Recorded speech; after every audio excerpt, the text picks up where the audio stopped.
Hello students, welcome to Sridhar Sisi. ఈ రోజు సెషన్లో మనం అప్కమింగ్ బ్యాంక్ మెయిన్స్ ఎగ్జామ్కి యూజ్ అయ్యే విధంగా సెప్టెంబర్ మంత్ కరెంట్ అఫైర్స్లో important banking as well as economy articles మనం కొన్ని కేర్ఫుల్గా పిక్ చేయడం జరిగింది. సో ఇది ఒక రివిజన్ మాడ్యూల్లో ఉంటుంది బికాస్ మీరు ఆల్రెడీ అన్నీ చదివేసి ఉండుంటారు. So it is a revision module అనొచ్చు. దీని నుంచి క్వశ్చన్స్ మనకి ఎలా వస్తాయి, ఇంకేమైనా మీరు ఏదైనా కొన్ని స్టాటిక్ పాయింట్స్ మిస్ అయినా so current as well as మన స్టాటిక్ పాయింట్స్తో మనం ఈ సెషన్ని కంటిన్యూ చేద్దాం. Done. So in this video we are especially concentrating on September month current affairs, right? Yes. So September month lo oka major reform jarigindi in our Indian economy ani cheppachu.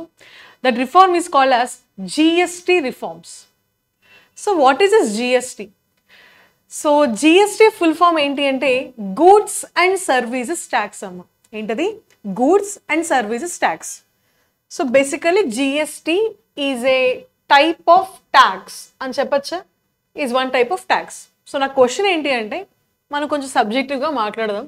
What is tax? Tax అంటే ఏంటో comment చేయాలి.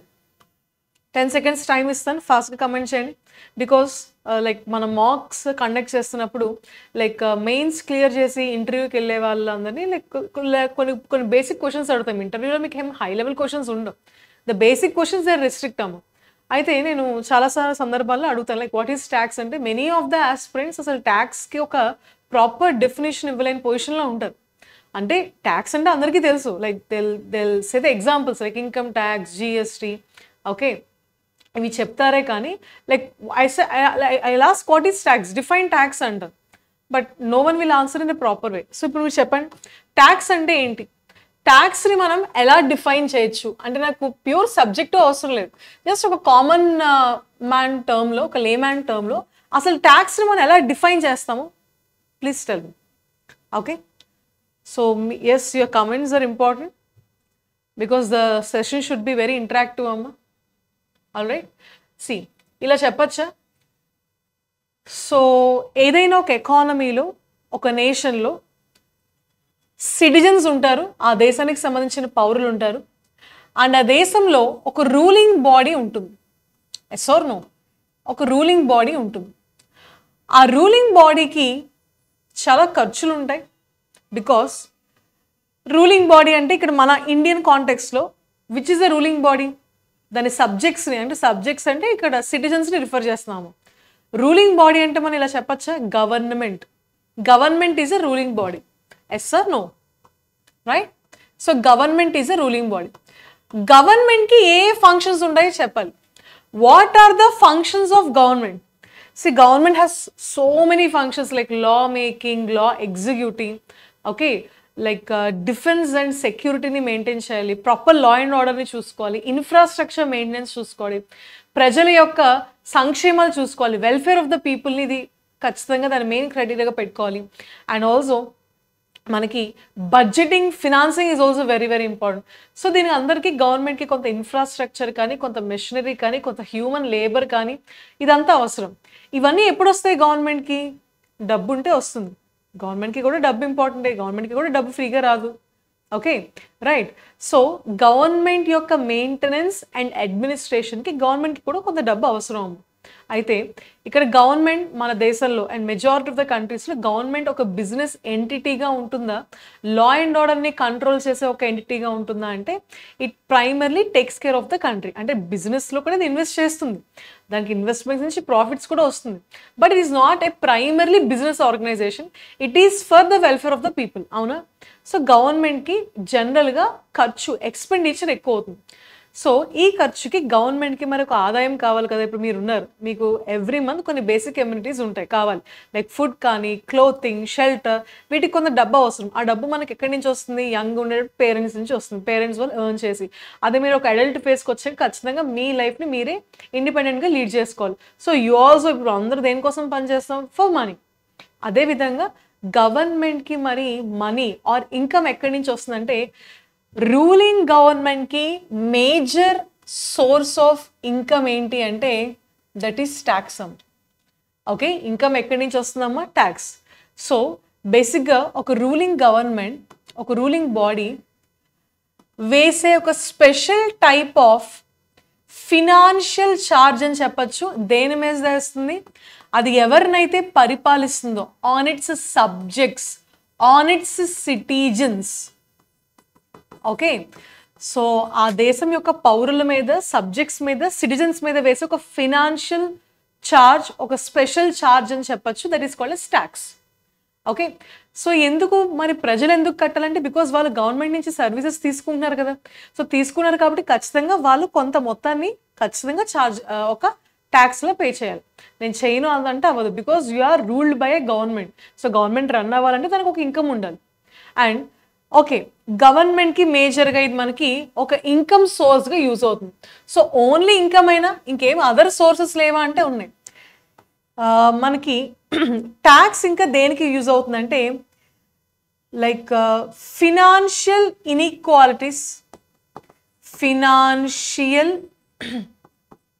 ఇన్ఈక్వాలిటీస్ని తగ్గించడానికి use అవుతుందమ్మా. So financial inequalities, for example ఒక person ఉన్నారు, he's earning around 2 lakh rupees per month. ఇంకొక person ఉన్నాడు, he's earning around just 10,000 rupees per month. ఇప్పుడు 2 లక్షలు సంపాదించేవాడికి 10,000 సంపాదించేవాడికి ఒకేలా పన్ను వేస్తామంటే వేయం. ఖచ్చితంగా బేస్డ్ ఉన్న ఇన్కమ్ మనం వేస్తాం. సో ఈ విధంగా ఏం చేస్తుంది, మానిటరీ ఆర్ ఫినాన్షియల్ ఇన్ఈక్వాలిటీస్ని తగ్గించడంలో కూడా మనకి ట్యాక్స్ అయితే హెల్ప్ చేస్తుందమ్మా. ఒకటి మేజర్గా ఇది గవర్నమెంట్కి ఒక ఇన్కమ్లా ఉండబోతుంది. అండ్ ఆల్సో ఈ ఫినాన్షియల్ ఇన్ఈక్వాలిటీస్ని తగ్గించడానికి కూడా మనకి ఈ ట్యాక్స్ అనేది ఉపయోగపడుతుంది. అయితే ఇప్పుడు దానికి సంబంధించి మనం డెప్త్ వెళ్ళదు, కానీ మనకి టైప్స్ ఆఫ్ ట్యాక్స్ అని ఒక టాపిక్ ఉంటుందమ్మా. Types of tax. సో ట్యాక్సెస్లో మనకి ఎన్ని టైప్స్ ఉంటాయి, how many types of taxes? Of course దీన్ని చాలా రకాలుగా మనం కేటగరైజ్ చేయొచ్చు. ట్యాక్సెస్ మనం 2 రకాలుగా క్లాసిఫై చేస్తాం. ఒకదాన్ని మనం ఏమంటామంటే it is called yes direct tax. And ఇంకొక దాన్ని మనం ఏమంటామంటే it is called yes indirect tax. ఏంటమ్మా? ఒకటి డైరెక్ట్ ట్యాక్స్, ఇంకొకటి ఇండైరెక్ట్ ట్యాక్స్. సో ఈ డైరెక్ట్ ట్యాక్స్ని, ఇండైరెక్ట్ ట్యాక్స్ని మనం ఎలా డిఫైన్ చేయొచ్చు అంటే చాలా గ్రౌండ్స్లో మనం ట్యాక్స్ని డిఫరెన్షియేట్ చేయొచ్చు. ఐఎమ్ టాకింగ్ లైక్ ఇక్కడ నేను కరెంట్ అఫైర్స్ కాంటెక్స్ట్, జిఎస్టీ అనే టాపిక్ కాంటెక్స్కి యూజ్ అయ్యే విధంగా నేను ట్యాక్స్ క్లాసిఫికేషన్ ఇచ్చాను. సో డైరెక్ట్ ట్యాక్స్, ఒక ట్యాక్స్ని డైరెక్ట్ ట్యాక్స్ అని ఎప్పుడు అంటాం, ఇండైరెక్ట్ ట్యాక్స్ అని ఎప్పుడు అంటాం? సింపుల్. ఫర్ ఎగ్జాంపుల్ ఒక పర్సన్ మీద ట్యాక్స్ వేశారమ్మా. A person is there, his name is A అనుకుందాం. ఓకే, రూలింగ్ బాడీ ఈ పర్సన్ మీద ఒక పన్ను విధించింది. Tax is okay, tax is incident or tax is imposed on a person. ఈ పన్ను ఎవరు కడుతున్నారు? ఈయనే కడుతున్నారు. ఈ పన్ను యొక్క భారం ఎవరి మీద పడింది? ఇదే పర్సన్ మీద పడింది. సో ఏ ట్యాక్స్లో అయితే మనకి person of incidence is same as the person of impact. Person of incidence is same as a person of impact. అలాంటి ట్యాక్స్ని మనం ఏమంటామంటే డైరెక్ట్ ట్యాక్స్ అని అంటాం. చాలామంది ఏం చెప్తారంటే like I ask like what is direct tax, difference between direct and indirect tax అంటే some students say that like government డైరెక్ట్గా పన్ను వేస్తే డైరెక్ట్ ట్యాక్స్, ఇండైరెక్ట్గా పన్ను వేస్తే ఇండైరెక్ట్. అంటే నాకు అర్థం కాదు, డైరెక్ట్గా ఎలా వేస్తే ఇండైరెక్ట్గా ఎలా వేస్తుంది? ఓకే, సో అలా మనం చెప్పుకోవడం లైక్ సబ్జెక్టివ్గా చూడండి. లైక్ ఈజీ, ఎవరి మీద అయితే ట్యాక్స్ ఇంపోజ్ అవుతుందో అదే పర్సన్ మీద ఎఫెక్ట్ పడితే ఫైనల్ ఎఫెక్ట్, దాన్ని డైరెక్ట్ ట్యాక్స్ అని అంటారు. అంటే ఇప్పుడు నేను ఏం చెప్తున్నాను, ఇండైరెక్ట్ ట్యాక్స్లో ఇద్దరు వస్తారా, అదెలా సాధ్యమవుద్ది? ఒకరి మీద పన్ను వేస్తే ఎఫెక్ట్ ఇంకొకరి మీద ఎలా పడుతుంది అన్న డౌట్ మీకు రావచ్చు. I will explain with an example. So direct tax okay కదమ్మా, ఇంటర్వ్యూస్లో మీరు అడిగినప్పుడు కానీ లైక్ మెయిన్స్లో మనకి స్టేట్మెంట్ బేస్డ్ క్వశ్చన్స్ వచ్చినప్పుడు కానీ ఇలాంటి కాన్సెప్ట్స్ వాళ్ళు టచ్ చేస్తారు. సో ఏ సందర్భంలో అయితే ట్యాక్స్ అదే పర్సన్ మీద ఇన్సిడెన్స్ అవుతుంది, అదే పర్సన్ మీద కూడా ఇంపాక్ట్ చూపిస్తుందో అలాంటి ట్యాక్స్ని మనం ఏమంటాం, డైరెక్ట్ ట్యాక్స్. అయితే డైరెక్ట్ ట్యాక్స్కి ఎగ్జాంపుల్గా ఏమైనా ఉన్నాయా? డైరెక్ట్ ట్యాక్స్కి ఎగ్జాంపుల్ వచ్చేసి income tax is the best example of direct tax అమ్మా. Income tax. సో నువ్వు నెలకి 1,00,000 రూపాయలు సంపాదిస్తున్నావు, నీ ఇన్కమ్ మీద పన్ను పడుతుంది. పన్ను ఎవరు కట్టాలి? నువ్వే కట్టాలి, పక్కనోడు కట్టాడు కదా. So it is an example of like direct tax అని చెప్తాం. క్లియర్? సో ఇప్పుడు I will talk about indirect tax. So what is this indirect tax? Very simple point. For example, assume నేను ఒక ఎగ్జాంపుల్ తీసుకుని ఐ విల్ ఎక్స్ప్లెయిన్ అమ్మా. ఇలా చెప్తూ ఉంటారు మీకు, ఇండైరెక్ట్ ట్యాక్స్ అంటే ఏంటంటే గూడ్స్ అండ్ సర్వీసెస్ మీద వేసే పన్నుని ఇండైరెక్ట్ ట్యాక్స్ అని అంటారు. బట్ ఇలా చెప్పచ్చు. For example I will take a case study. ఒక కేస్ స్టడీ తీసుకుందాం. ఒక టెక్స్టైల్ మ్యానుఫ్యాక్చరర్ ఉన్నారు అనుకుందాం. ఒక textile manufacturer, this understanding is very very important అమ్మా. టెక్స్టైల్ మ్యానుఫ్యాక్చరర్ ఉన్నాడు. So he manufactures the cotton textiles. అయితే ఈయన కాటన్ టెక్స్టైల్ మ్యానుఫ్యాక్చరే కాదు, మార్కెట్ వరకు ఆయన సప్లై చేస్తాడు. Okay, like his job is manufacturing textiles and also supplying till the market. So ఈ textile manufacturer first ఏం చేశాడు అంటే, ఆయన కాస్ట్ ఆఫ్ ప్రొడక్షన్ తక్కువ అవడానికి నేనే స్వయంగా వెళ్ళి పత్తిని కూడా కొనేస్తానని చెప్పి ఫార్మర్ దగ్గరికి వెళ్ళి కాటన్ రా మెటీరియల్ కాటన్ని కూడా ఈయన కొన్నాడు.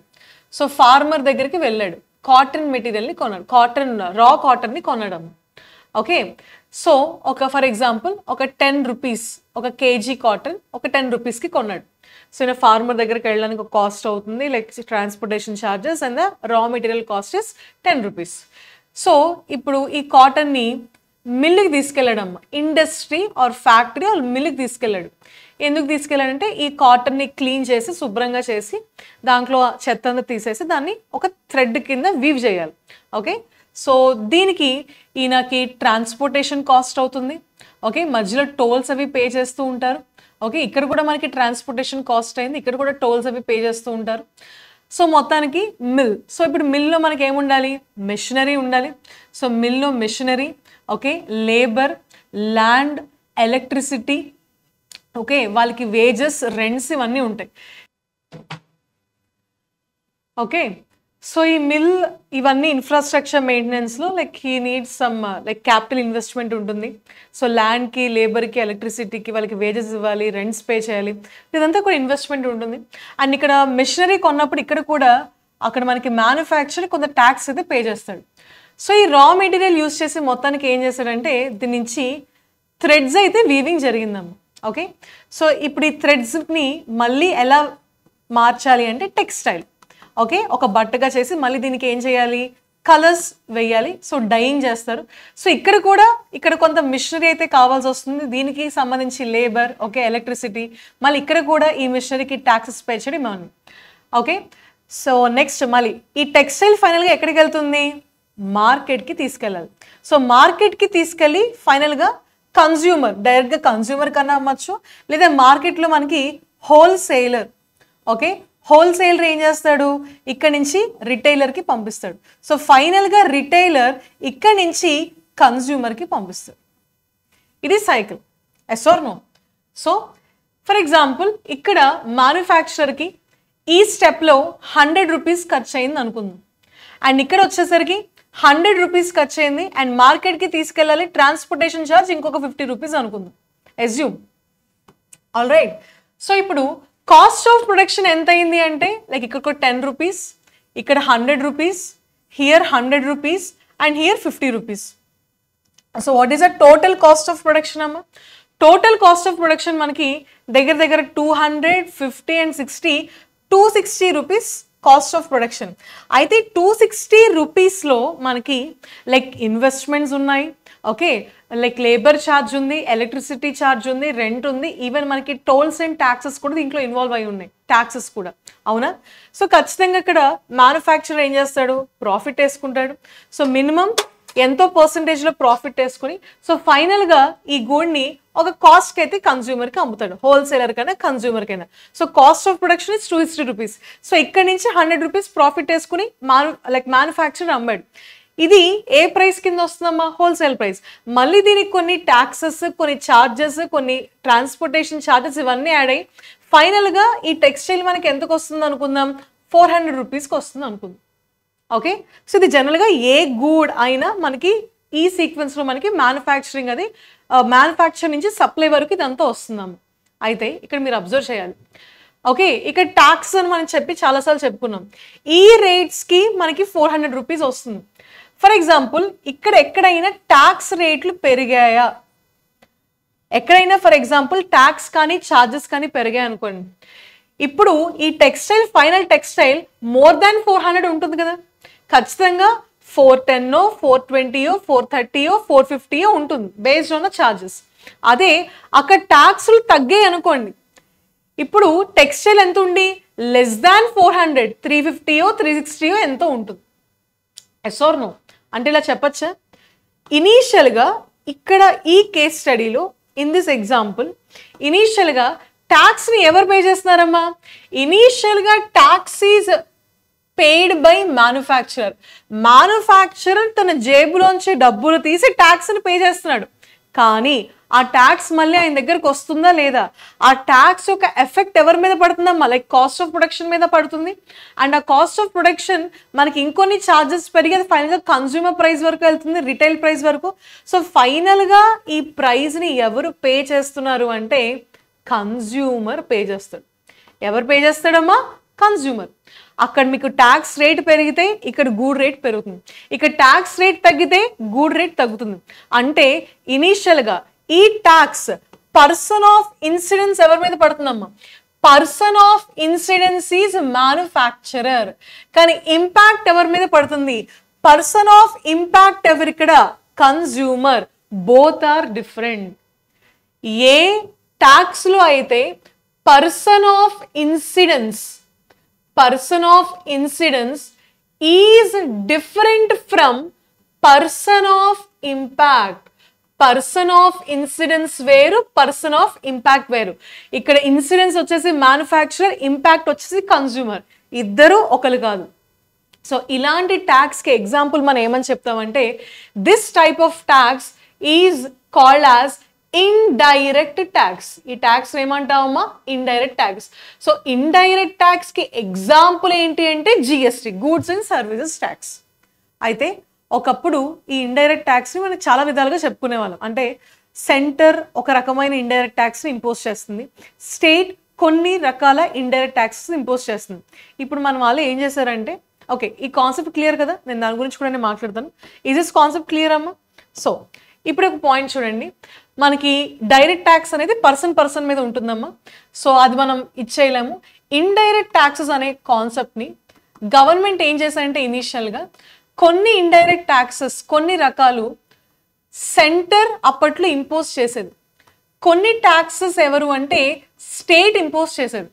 Some types of indirect tax are imposed by center and some types of indirect tax are imposed by state. Okay, so దానికి ఏమైనా ఎగ్జాంపుల్ చెప్తారా? మాకు కొంచెం క్లారిటీ రావాలి అంటే yes, I will give you some examples అమ్మా. అంటే కేంద్రం ఇచ్చే ఇండైరెక్ట్ ట్యాక్స్లు ఏంటి, అప్పట్లో రాష్ట్రాలు ఇచ్చే ఇండైరెక్ట్ ట్యాక్స్ ఏంటి. ఫర్ ఎగ్జాంపుల్ సెంట్రల్ ట్యాక్సెస్ కనుక మీరు చూసుకుంటే సెంట్రల్ ఎక్సైజ్ డ్యూటీ సెంటర్ విధించేది అప్పట్లో. Okay, additional excise duty also imposed by center, additional customs duty imposed by center, special additional duty of customs center, service tax center, excise duty levied under medicinal as well as toiletry ప్రిపరేషన్స్కి సంబంధించి కూడా centre విధించేదమ్మా. మరి state విధించిన indirect ట్యాక్స్లు ఏంటి అంటే VAT, value added tax అంటాం. దీన్నే మనం ఏమని పిలుస్తామమ్మా? It is also called as sales tax అంటాం. Entertainment tax, so tax on lottery, betting, gambling వీటి మీద కూడా ట్యాక్స్ విధించేది. అండ్ ట్యాక్స్ ఆన్ ఆక్ట్రాయ్, దీన్ని ఆక్ట్రాయ్ ట్యాక్స్ అంటాం. And what is the last one అంటే పర్చేస్ ట్యాక్స్. ఇవన్నీ అప్పట్లో రాష్ట్రాలు విధించేవమ్మ. ఇవన్నీ these are the examples of indirect taxes. ఇప్పుడు మన కేంద్ర ప్రభుత్వం ఏం చేసిందంటే ఇవన్నీ తీసుకుని అసలు ఎందుకు ఇన్ని రకాల ట్యాక్స్లు, ట్యాక్సేషన్ని మీరు ఎందుకు ఇంత కాంప్లెక్స్గా చేస్తున్నారు, ట్యాక్సేషన్ని సింపుల్గా చేయండి. సో సింపుల్గా చేయాలంటే మనకు ఒక కాన్సెప్ట్ ఇక్కడ ప్రమోట్ చేసింది, వన్ నేషన్ వన్ ట్యాక్స్.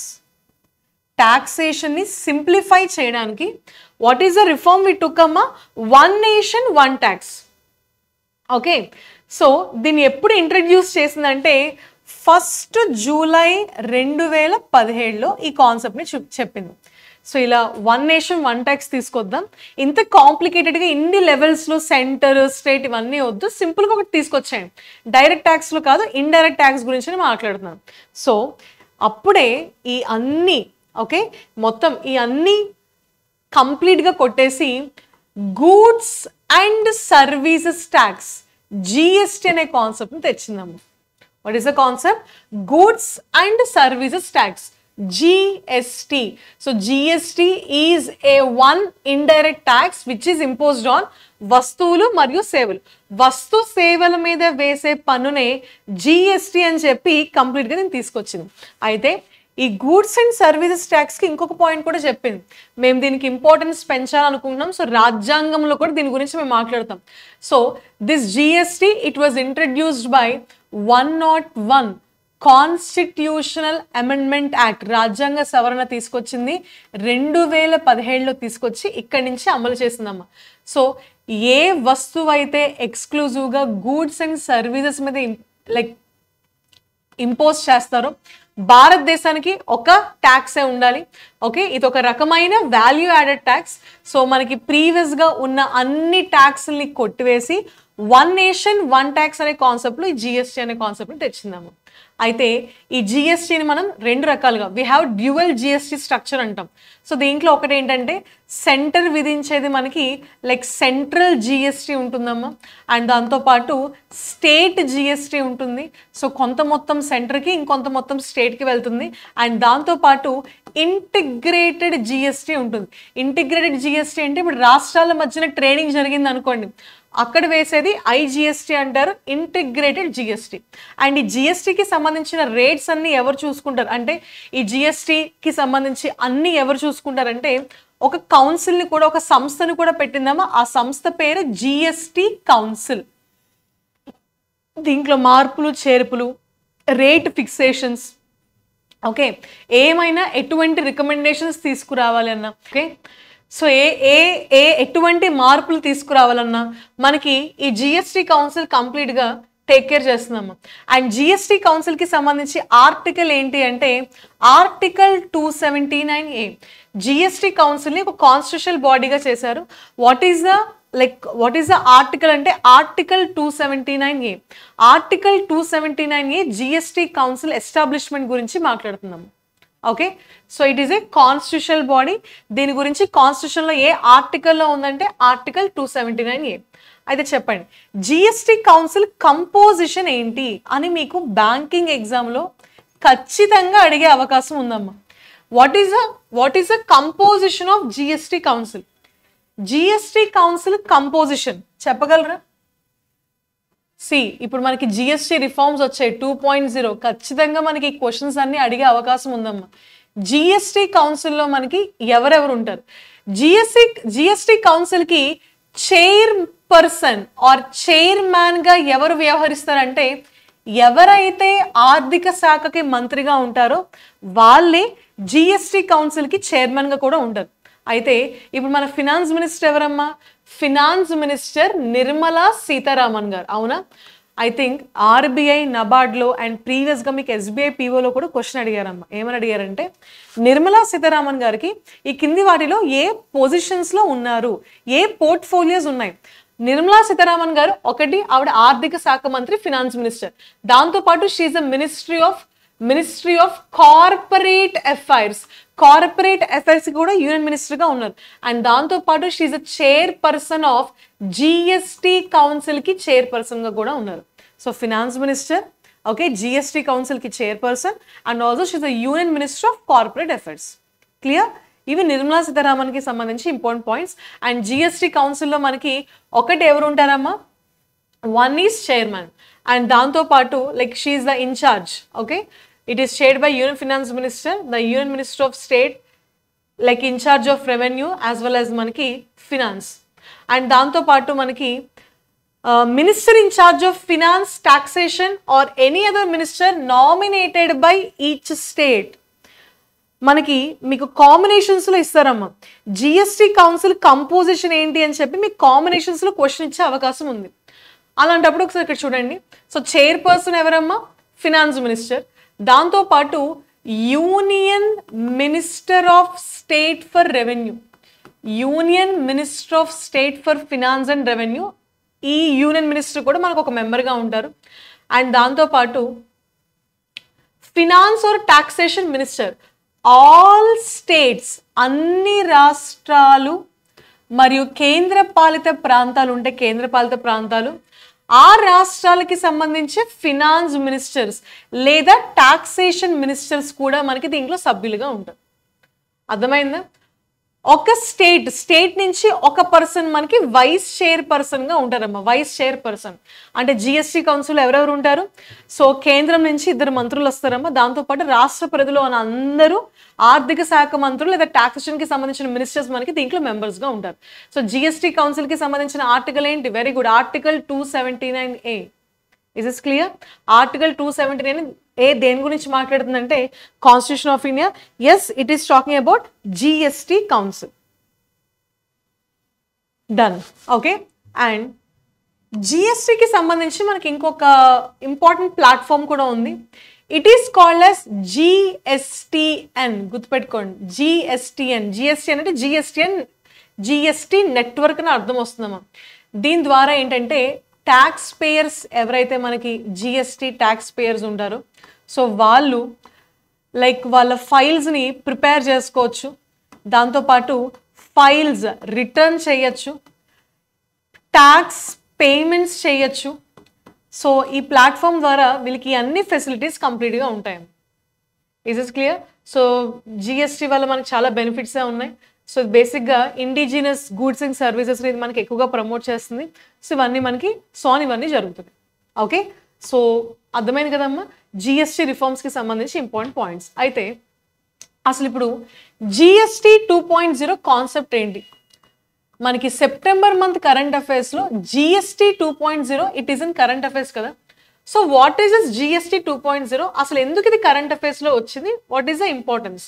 ఏం లేదు, జిఎస్టీ 1.0ని మనం 2017లో లాంచ్ చేసినప్పుడు మనకి ఇనీషియల్గా జిఎస్టీని 4 స్లాబ్స్లో పెట్టామమ్మా. ఎన్ని స్లాబ్స్లో పెట్టాం? 4.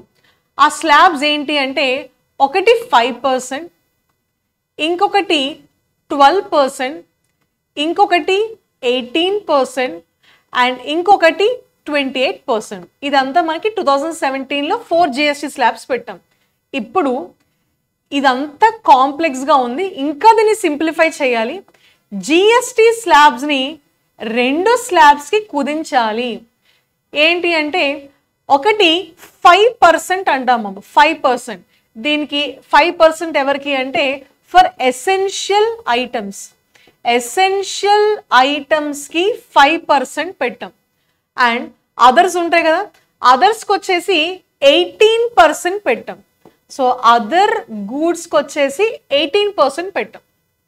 అర్థమైందా? సో జిఎస్టీ స్లాబ్స్ని ఇంకా సింప్లిఫై చేయడానికి ప్రీవియస్గా మనం 4 స్లాబ్స్ పెట్టాం కదా. సో 4 స్లాబ్స్ నుంచి ఇప్పుడు ఇంకా మరింత తగ్గించాము, 2 స్లాబ్స్కి తగ్గించాం. సో ఇదే జిఎస్టీ 2.0 మేజర్ రిఫార్మ్ అనమాట. Okay. So that is the reason it is in current affairs. అయితే మీరు అడగచ్చు, అవునా సరే అయితే మరి మాకు చెప్పండి ఏ గూడ్స్కి ఎంతెంత మనకి ఎక్స్టెన్సివ్గా తగ్గింది. సి ఫర్ ఎగ్జాంపుల్, సో మనకి డైలీ ఎసెన్షియల్స్ ఉంటాయి కదా. సో డైలీ ఇక్కడ నేను కొన్ని ఎగ్జాంపుల్స్ రాస్తాను, అన్నీ ఇక్కడ కొన్ని డిస్ప్లే కూడా పెట్టాము, బట్ ఇక్కడ కొన్ని I would like to write some examples. Daily essentials అని మనకి కొన్ని గూడ్స్ ఉంటాయి. For example we can say like this, shaving cream అనొచ్చు. ఓకే, లైక్ షేవింగ్ క్రీమ్ అనొచ్చు, toothbrushes, okay, soaps, shampoos, hair oil, toothpaste, ఇవన్నీ మన daily నిత్యావసర వస్తువుల్లోకి వస్తాయి. దీని మీద 18% ఉండేదంట జిఎస్టీ. ఇప్పుడు ఇవన్నీ చీప్ అవుతున్నాయమ్మా. ఎంత పర్సెంట్ వేశారంటే 5% మాత్రమే వేశారు. ఓకే. అండ్ నెక్స్ట్ కొన్ని ఫుడ్ ఐటమ్స్ లైక్ బటర్, నెయ్యి, ఘీ, చీజ్, డైరీ ప్రొడక్ట్స్, ఓకే, చీజ్కి సంబంధించిన అన్ని ప్రొడక్ట్స్ మీద ప్రీవియస్గా 12% ఉండేదంట. ఇప్పుడు ఎంత పర్సెంట్ వేస్తున్నారంటే ఓన్లీ 5%. ఓకే. అండ్ దాంతోపాటు మనకి యుటెన్సిల్స్, కిచెన్కి సంబంధించిన all the utensils, okay, like కొన్ని మిక్స్చర్స్, రెడీమేడ్ మిక్సర్స్ కానీ, భుజియా, నమ్కీన్స్, ఓకే, బేబీకి సంబంధించి ఫీడింగ్ బాటిల్స్ కానీ, napkins, baby napkins, clinical diapers, ఇవన్నీ కూడా మనకి 12% నుంచి 5%కి అయితే తగ్గాయమ్మా. 12% to 5%. డన్.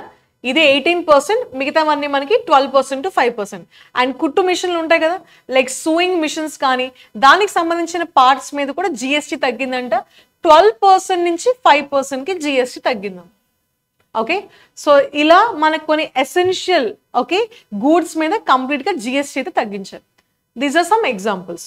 ఇంకా ఉన్నాయి, ఇంకా some other goods are also there. Next వచ్చేసి మనకి health care sector. Health care సెక్టార్లో మోస్ట్ ఇంపార్టెంట్, బ్యాంకింగ్ వాళ్ళకి చాలా చాలా important, health insurance, life insurance. Health insurance, life insurance మీద ఒకప్పుడు 18% ఉండేదంట, ఇప్పుడు 0 చేశారమ్మా, నిల్, నో జిఎస్టీ. థర్మోమీటర్స్ మీద 18% ఉండేది, ఇప్పుడు ఎంత పర్సెంట్కి చేశారంటే 5%కి చేశారు. Medical grade oxygen, diagnostic kits కానీ, గ్లూకోమీటర్ అంటే మనం బ్లడ్ షుగర్ టెస్ట్ చేసుకుంటాం కదా వాటివి, స్పెక్టకల్స్, వీటి మీద కూడా జిఎస్టీ తగ్గింది. ముందు 12% ఉండేదమ్మా, ఇప్పుడు ఎంత పర్సెంట్కి తగ్గించారు అంటే కేవలం 5%కి మాత్రమే ఇప్పుడు విధించారనమాట. అండ్ ఎడ్యుకేషన్ ఇప్పుడు చాలా ఈజీ అవ్వబోతుంది. ఎడ్యుకేషన్ అఫోర్డబుల్ ఎడ్యుకేషన్గా ఉంది. సో పిల్లలు మ్యాప్స్ కొనుక్కుంటారు కదా, మ్యాప్స్ కానీ, చార్ట్స్ కానీ, globes, pencils, sharpeners, crayons, colours, pastels, exercise books కానీ, నోట్బుక్స్ కానీ, వీటి మీద ముందు 12% జిఎస్టీ ఉండేదంట, ఇప్పుడు కంప్లీట్గా నల్లమ్మ, nil, it is 0%. And eraser మీద ముందు 5% జిఎస్టీ ఉండదంట, ఇప్పుడు 0% జిఎస్టీ ఉంది. కంప్లీట్గా ఎడ్యుకేషన్కి సంబంధించి గూడ్స్ మీద కంప్లీట్ జిఎస్టీ వేవ్ చేశారు, it is nil. Is is clear? ఇంకా so this all the points ఇక్కడ ఇచ్చారు. ఎసెన్షియల్ లెర్నింగ్ మెటీరియల్స్ ఇవన్నీ మనకి బాగా చీప్ అయ్యాము. Then what about farmers? రైతులని అప్లిఫ్ట్ చేయడానికి వీళ్ళు ఏమన్నా ఇంకా జిఎస్టీ రిఫార్మ్స్ తీసుకొచ్చారా? ఎస్, ట్రాక్టర్ టైర్స్ ఉంటాయి కదా, ట్రాక్టర్ టైర్స్ కానీ, ట్రాక్టర్ పార్ట్స్ మీద ప్రీవియస్గా 18% జిఎస్టీ ఉండదంట, ఇప్పుడు ఎంత పర్సెంట్కి తగ్గించారు అంటే 5%. ఓకే, ట్రాక్టర్ టైర్స్, ట్రాక్టర్ పార్ట్స్. ఇది ట్రాక్టర్స్ మీద ముందు 12% ఉండేది. Biopesticides, micronutrients, fertilizers, drip irrigation system, అగ్రికల్చర్కి సంబంధించి ఏ మిషనరీ అయినా ప్రీవియస్గా జిఎస్టీ 12% ఉండేది, ఇప్పుడు ఎంత పర్సెంట్కి తగ్గించారు అంటే 5%కి తగ్గించారు. సో దీని ద్వారా ఫార్మర్స్ని కూడా వీళ్ళు కంప్లీట్గా అప్లిఫ్ట్ అయితే చేయబోతున్నారమ్మ. అండ్ మోస్ట్ ఇంపార్టెంట్, ఆటోమొబైల్స్ కూడా ఇప్పుడు బాగా అఫోర్డబుల్ అయ్యాయి. సో మనకి లైక్ కార్స్, ఎల్పిజి కార్లు అవ్వచ్చు, సిఎన్జి కార్లు అవ్వచ్చు, పెట్రోల్ హైబ్రిడ్ కార్స్ అవ్వచ్చు, diesel hybrid cars, 3-wheeled vehicles అవ్వచ్చు, okay, motor vehicles for transportation of goods, వీటి మీద 28% జిఎస్టీ ఉంటే ఇప్పుడు 10% తగ్గించారమ్మా, 18%కి తగ్గించారు. అండ్ ఆల్సో ఎలక్ట్రానిక్ అప్లయన్సెస్, మనం దీని వైట్ గూడ్స్ అని అంటాం కదా, సో వీటి మీద లైక్ ఫర్ ఎగ్జాంపుల్ ఏసీ అవ్వచ్చు, ఓకే, ఎల్ఈడి టీవీలు, ఎల్సిడి టీవీలు, okay, monitors, projectors, dish washing machines, వీటి మీద 28% జిఎస్టీ ఉండదంట, 10% తగ్గించారమ్మా, 18%కి తగ్గించారు. ఇవి జిఎస్టీ 2.0లో ఉన్న major reforms. Is is clear?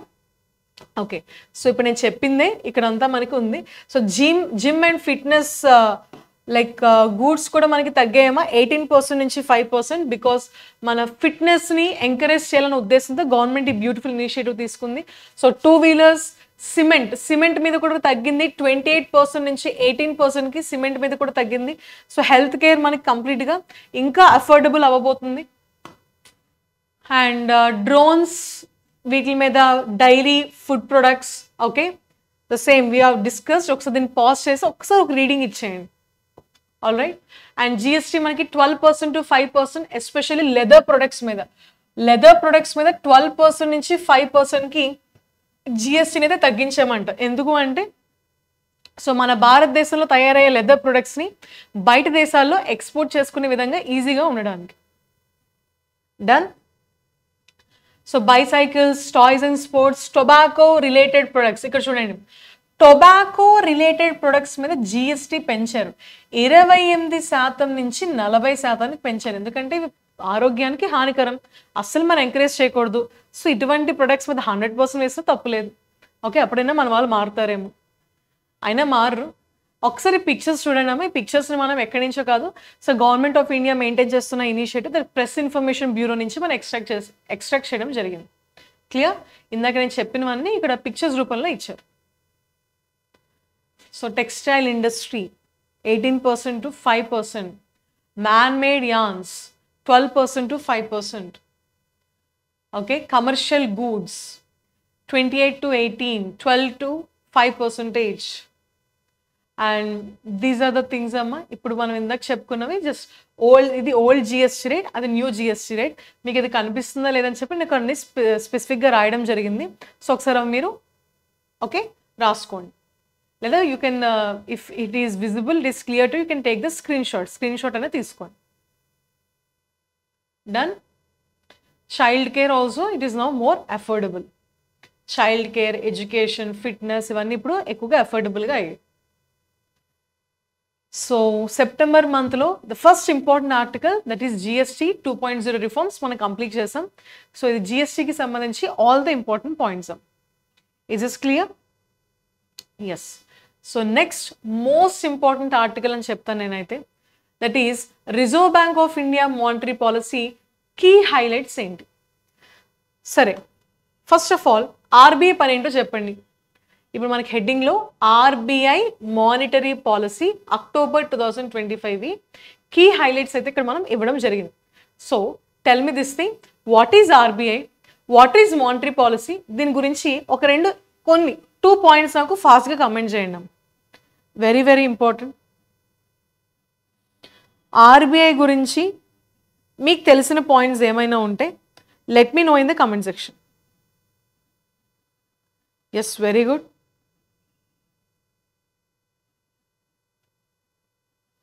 Excellent.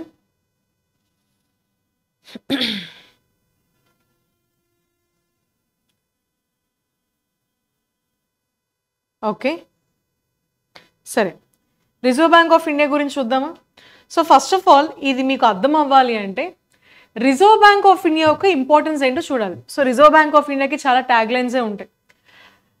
So భారతదేశంలో మనకి చాలా ఫినాన్షియల్ ఇన్స్టిట్యూషన్స్ ఉంటాయమ్మా. Many types of financial institutions like public sector banks, private sector banks, schedule commercial bank, cooperative banks, non banking financial institutions, okay, cooperatives, ఇలా మనకి చాలా రకాల financial institutions ఉంటాయి. అవునా?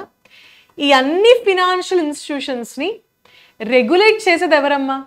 రెగ్యులేట్ చేసేది ఒక single nodal agency, that is Reserve bank of India, RBI.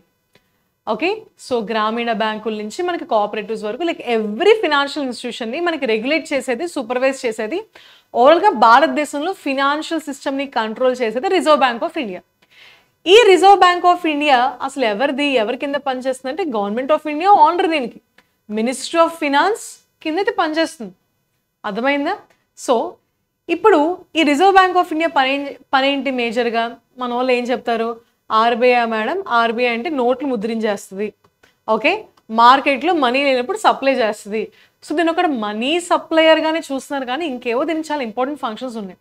So reserve bank of India main పని ఏంటంటే currency, okay, currency regulation, money supply manage చేస్తుంది, అంతా ఓకే. ఓకే, దాంతోపాటు బ్యాంకులకి రెగ్యులేట్ చేస్తూ ఉంటుంది, గవర్నమెంట్కి కావాల్సినప్పుడు అప్పులు ఇస్తూ ఉంటుంది. So banker to the bank అంటాం, బ్యాంకర్ టు ద గవర్నమెంట్ అంటాం, సెంట్రల్ బ్యాంక్ ఆఫ్ ఇండియా అంటాం, ఇలా చాలా పేర్లతో చెప్తాం. బట్ ఆర్బీఐ ఇంకొక మేజర్ ఇంపార్టెంట్ ఫంక్షన్ ఏంటి అంటే, reserve bank of India major important function ఏంటి అంటే ఇన్ఫ్లేషన్ టార్గెటింగ్ అని చెప్పచ్చు. ఏంటమ్మా? Inflation targeting is one of the important function of Reserve Bank of India. సరే, ఇన్ఫ్లేషన్ టార్గెటింగ్ ఎలా చేస్తాం? అండ్ ఇంకోటి పాయింట్ చూసుకోండి, నోట్స్ కంప్లీట్గా ప్రింటింగ్ ఎవరు చేస్తారంటే రిజర్వ్ బ్యాంక్ ఆఫ్ ఇండియా అమ్మ, నోట్స్ ప్రింటింగ్. మరి కాయిన్స్ మింటింగ్ ఎవరు చేస్తారు? కాయిన్స్ని మనం ముద్రించడాన్ని ఇంగ్లీష్లో ఏమంటామంటే మింటింగ్. కాయిన్స్ మింటింగ్ ఎవరు చేస్తారు అంటే government of India. Notes printing ఎవరు చేస్తారంటే reserve bank of India. 1 rupee నోట్స్ని కూడా ఎవరు ముద్రిస్తారు అంటే మళ్ళీ గవర్నమెంట్ ఆఫ్ ఇండియా. అర్థమైందా? So the RBI one of the important thing.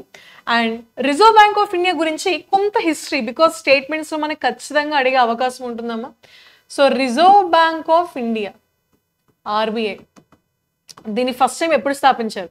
So స్వాతంత్రం ఇంకా రాలేదు అప్పటికి మనకి, 1926లో.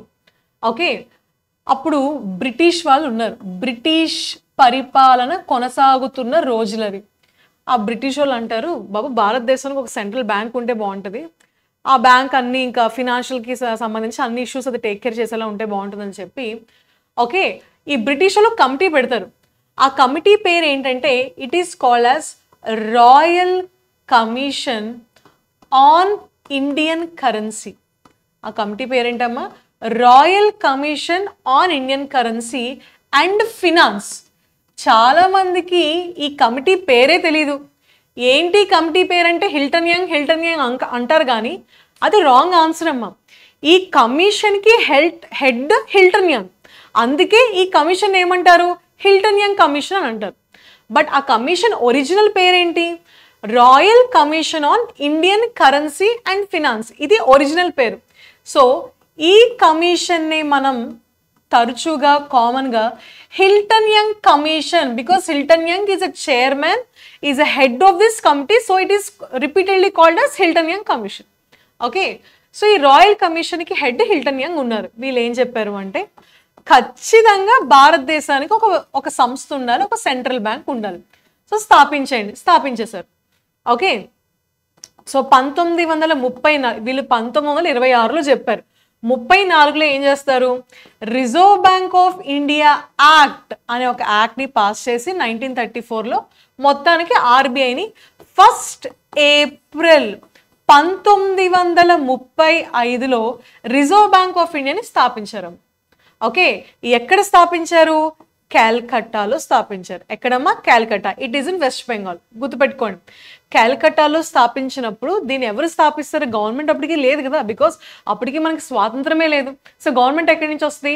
ఒక బ్రిటిష్ ప్రైవేట్ బిజినెస్ పీపుల్ దీన్ని స్థాపిస్తారమ్మ. ఓకే, అయితే క్యాల్కట్టా 1935లో స్థాపించారు. తర్వాత హెడ్ క్వార్టర్స్ని కూడా మారుస్తారు. 1937లో క్యాల్కట్టా నుంచి హెడ్ క్వార్టర్స్ ఎక్కడికి మారుస్తారంటే ముంబైకి మారుస్తారమ్మ. ముంబై. అయితే సో 1937లో దీని హెడ్ క్వార్టర్స్ ఎక్కడ ఉందంటే it is in Mumbai. So 1937 తర్వాత 1947లో మనకి స్వాతంత్రం వచ్చింది కదా.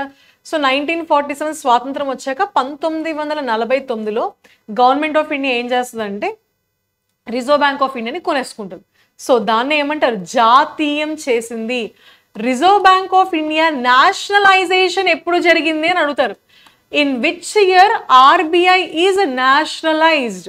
ఏ సంవత్సరంలో నేషనలైజేషన్ జరిగింది అంటే 1949లో జరిగింది, 1949. క్లియర్? సో ఇది రిజర్వ్ బ్యాంక్ ఆఫ్ ఇండియాకి సంబంధించి ఇంపార్టెంట్ పాయింట్స్ అమ్మ. ఇంకా రీసెంట్గా మనకి శక్తికాంత దాస్ గారు ఉండేవారు 25th గవర్నర్ ఆఫ్ ఆర్బీఐగా. ఇప్పుడు ఆర్బీఐకి 26వ గవర్నర్ వచ్చారు. సో చాలా ఈజీ నేమ్ అది. So comment fast in the comment section. Reserve bank of India 26th governor ఎవరు? అండ్ రిజర్వ్ బ్యాంక్ ఆఫ్ ఇండియాలో మనకి బోర్డ్ ఆఫ్ డైరెక్టర్స్ కూడా ఉంటారు కదా, ఆ బోర్డ్ ఆఫ్ డైరెక్టర్స్ గురించి కూడా నాకు కొంత ఇన్ఫర్మేషన్ అయితే ఇవ్వడానికి ట్రై చేయండి. Okay, so reserve bank of India, RBI composition ఫాస్ట్గా చెప్పండి అమ్మ. Make it fast. I will give you like few seconds time ఇస్తాను. Reserve bank of India composition అంటే రిజర్వ్ బ్యాంక్ ఆఫ్ ఇండియాలో మనకి గవర్నర్గా శక్తికాంత దాస్ గారు తర్వాత మనకి గవర్నర్గా 26వ గవర్నర్గా ఎవరు వచ్చారంటే సంజయ్ మల్హోత్రా గారు వచ్చారు. ఈయన తర్వాత డెప్యూటీ గవర్నర్గా ఎవరు వచ్చారంటే ఎం రాజేశ్వరరావు గారు వచ్చారు. ఎవరమ్మా? ఎం రాజేశ్వరరావు గారు ఇప్పుడు డెప్యూటీ గవర్నర్గా ఉన్నారు. అండ్ కొంతమంది మనకి బోర్డ్ ఆఫ్ డెప్యూటీ గవర్నర్స్ ఉంటారు కదా, Swaminathan Janaki Raman. Also the deputy governor, and T Ravi Shankar, also the deputy governor of RBI, and Poonam Gupta, economist, deputy governor of RBI. అవునా? సో మనకి 4+1 బాడీ అమ్మ. సో గవర్నర్ ఉంటారు, 4 డెప్యూటీ గవర్నర్స్ ఉంటారు, గుర్తుపెట్టుకోండి. Reserve bank of India composition ఇప్పుడైతే ఇది ఇలా ఉంది. All right. సో ఇప్పుడు ఏమని చెప్పాను, రిజర్వ్ బ్యాంక్ ఆఫ్ ఇండియా పని ఏంటంట, reserve bank of India function ఏంటి, నోట్లు ముద్రిస్తుంది, కరెక్టే. ఓకే, ఫినాన్షియల్ ఇన్స్టిట్యూషన్స్ని కంట్రోల్ చేస్తుంది, కరెక్టే. మార్కెట్లో ఇంకేదో కూడా కంట్రోల్ చేస్తుంది, దాన్నే మనం ఏమంటామంటే ఇన్ఫ్లేషన్ కంట్రోల్ని మనం కొంచెం సబ్జెక్టివ్గా ఇన్ఫ్లేషన్ టార్గెటింగ్ అంటాం. ఏమంటామమ్మా? Inflation targeting. సరే, వాట్ ఈజ్ ఇస్ ఇన్ఫ్లేషన్ అంటే ఇన్ఫ్లేషన్ని కంట్రోల్ చేస్తుందంట, దాన్ని టార్గెట్ చేస్తుందంట. సో ఇప్పుడు నా కాన్సెప్ట్ ఏంటంటే అసలు ఇన్ఫ్లేషన్ అంటే ఏంటి? ఇన్ఫ్లేషన్ అంటే ఏం లేదు. ఫర్ ఎగ్జాంపుల్ ఈ పెన్ ఉంది కదా, ఈ పెన్ 5 రూపీస్ అమ్మ.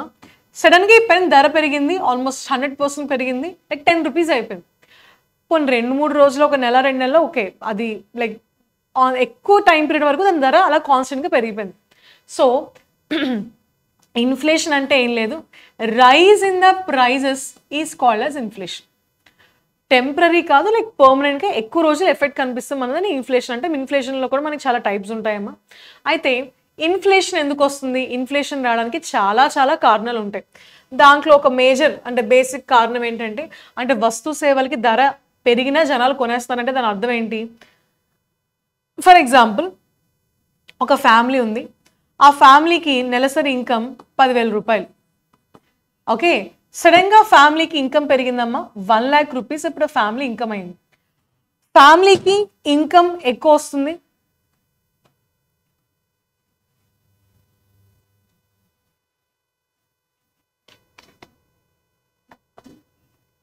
Give me 1 second.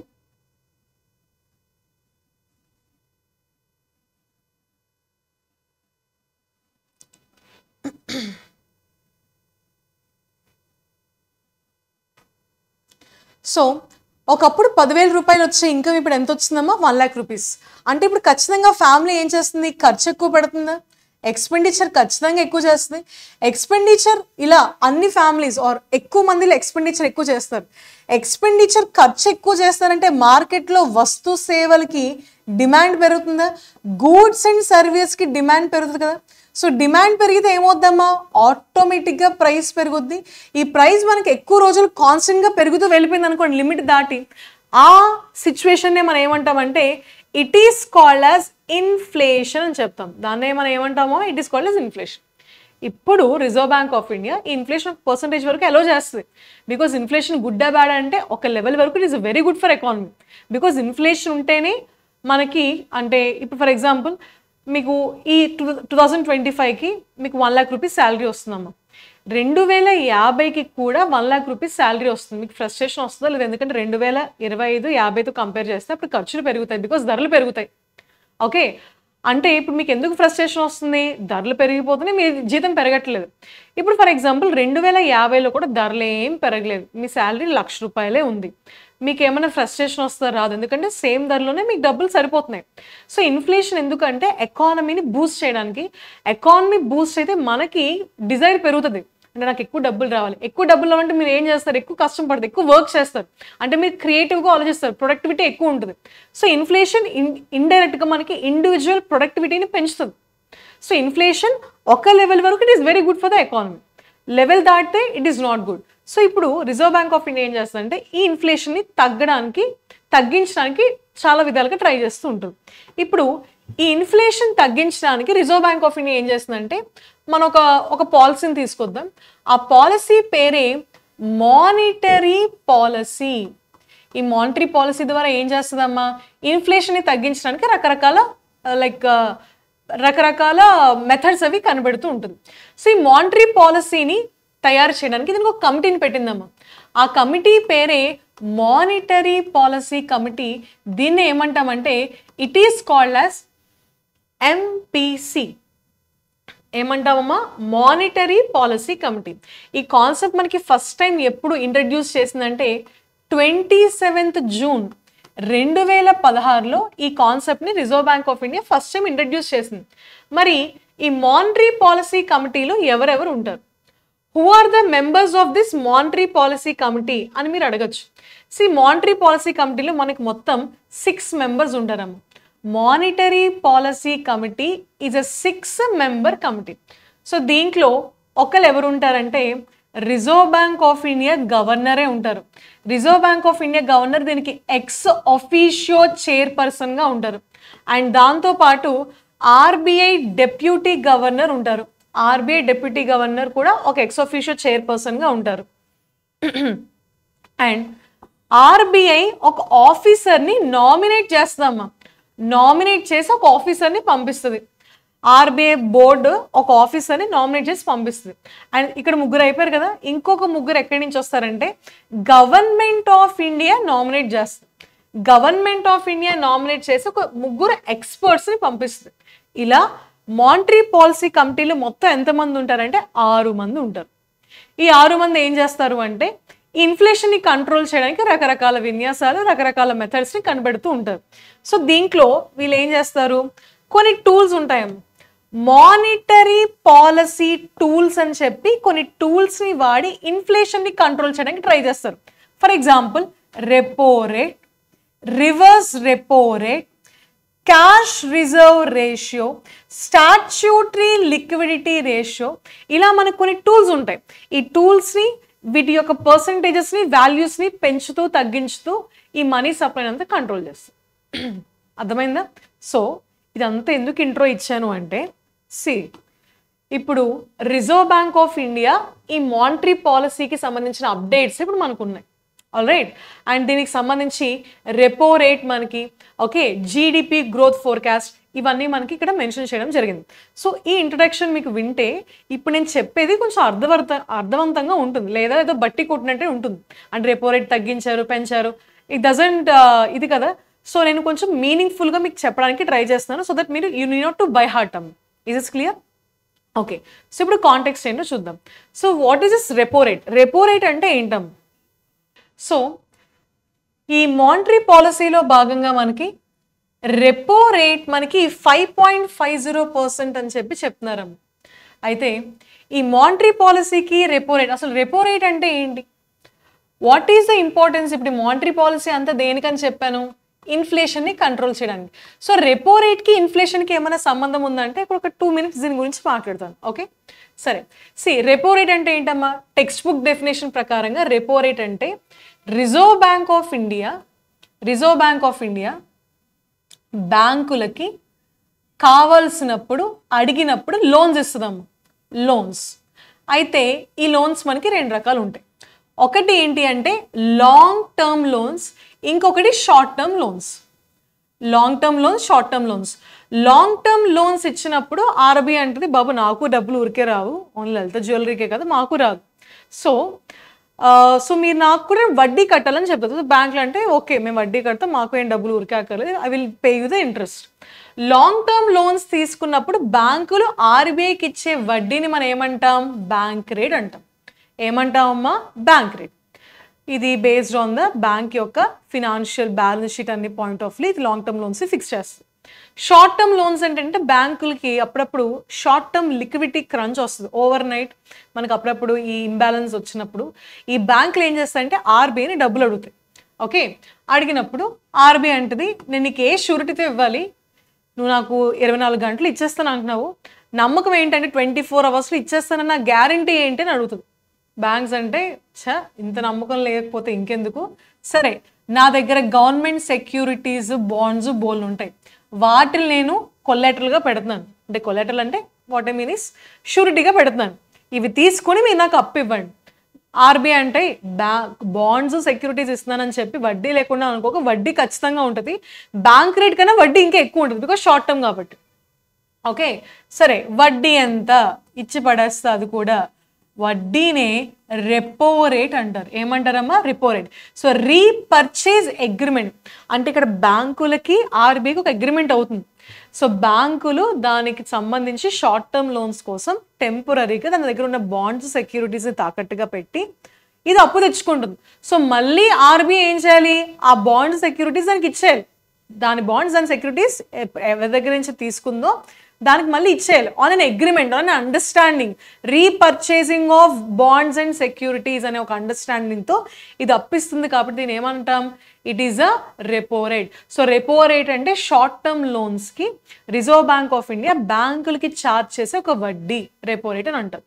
అయితే ఇప్పుడు ఈ వడ్డీకి ధరలు పెరగడానికి అసలు ఏమన్నా సంబంధం ఉందా? ఖచ్చితంగా ఉందాము. ఇప్పుడు చెప్పండి, రిజర్వ్ బ్యాంక్ ఆఫ్ ఇండియా బ్యాంకులకి అప్పిస్తుంది. ఏ వడ్డీకి అప్పిస్తుందంటే long term loans bank rate and short term loans repo rate. For example state bank of India అనుకుందాం, మీ అందరికీ బాగా ఇష్టమైన బ్యాంక్ కదా స్టేట్ బ్యాంక్ ఆఫ్ ఇండియా. ఈ state bank of India reserve bank of India దగ్గరికి ఎస్యూమ్ 4% వడ్డీకి అప్పు తీసుకుందాము అనుకోండి, 4%. మీరు ఎస్బీఐ దగ్గరికి వెళ్ళారు, హౌసింగ్ లోన్ కావాలనో, పర్సనల్ లోన్ కావాలనో, వెహికల్ లోన్ కావాలనో. ఇప్పుడు మీకు ఎస్బీఐ నుంచి అప్పు కావాలి. సో ఎస్బీఐ మీకు ఎంత వడ్డీకి అప్పిస్తుంది, based on the loan, based on చాలా పారామీటర్స్ ఉంటాయి. బట్ 4%కి ఇస్తుందా, మోర్ దాన్ 4%కి ఇస్తుందా? ఖచ్చితంగా మోర్ దాన్. ఇంకొక 6% అది ఛార్జ్ వేసుకుని, అంటే దానికి ప్రాఫిట్స్ కావాలి, దానికి కూడా ఇన్ఫ్రాస్ట్రక్చర్ కాస్ట్ ఉంటుంది, ఎంప్లాయీస్కి శాలరీస్ ఇవ్వాలి. సో ఇవన్నీ దృష్ట్యా ఒక 6% వడ్డీ వేసి మీకు మొత్తానికి ఎంత శాతానికి అప్పిస్తుంది, 10% ఇంట్రెస్ట్ రేట్కి అప్పిస్తుంది. అంటే ఇక్కడ మీరు అబ్జర్వ్ చేస్తే రెపో రేట్కి బ్యాంక్ రేట్కి ఎక్స్ట్రాగా కొంత ఛార్జ్ వేసి మీకు అప్పిస్తుందమ్మా. ఫర్ ఎగ్జాంపుల్ ఈ రెపో రేట్ 3% అయ్యింది అనుకోండి, ఇక్కడ వడ్డీ 9% అవుద్దా? ఈ రెపో రేట్ 5% అయ్యింది అనుకోండి, ఇక్కడ మీకు 11% అవుద్దా? ఈ రెపో రేట్ 6% అయ్యింది అనుకోండి, ఇక్కడ మీకు 12% అవుతుందా? అంటే ఇక్కడ రెపో రేట్ పెరిగితే కన్జ్యూమర్కి, కస్టమర్స్కి వడ్డీ రేట్లు పెరుగుతున్నాయా లేదా, ఇంట్రెస్ట్ రేట్స్ పెరుగుతున్నాయా లేదా?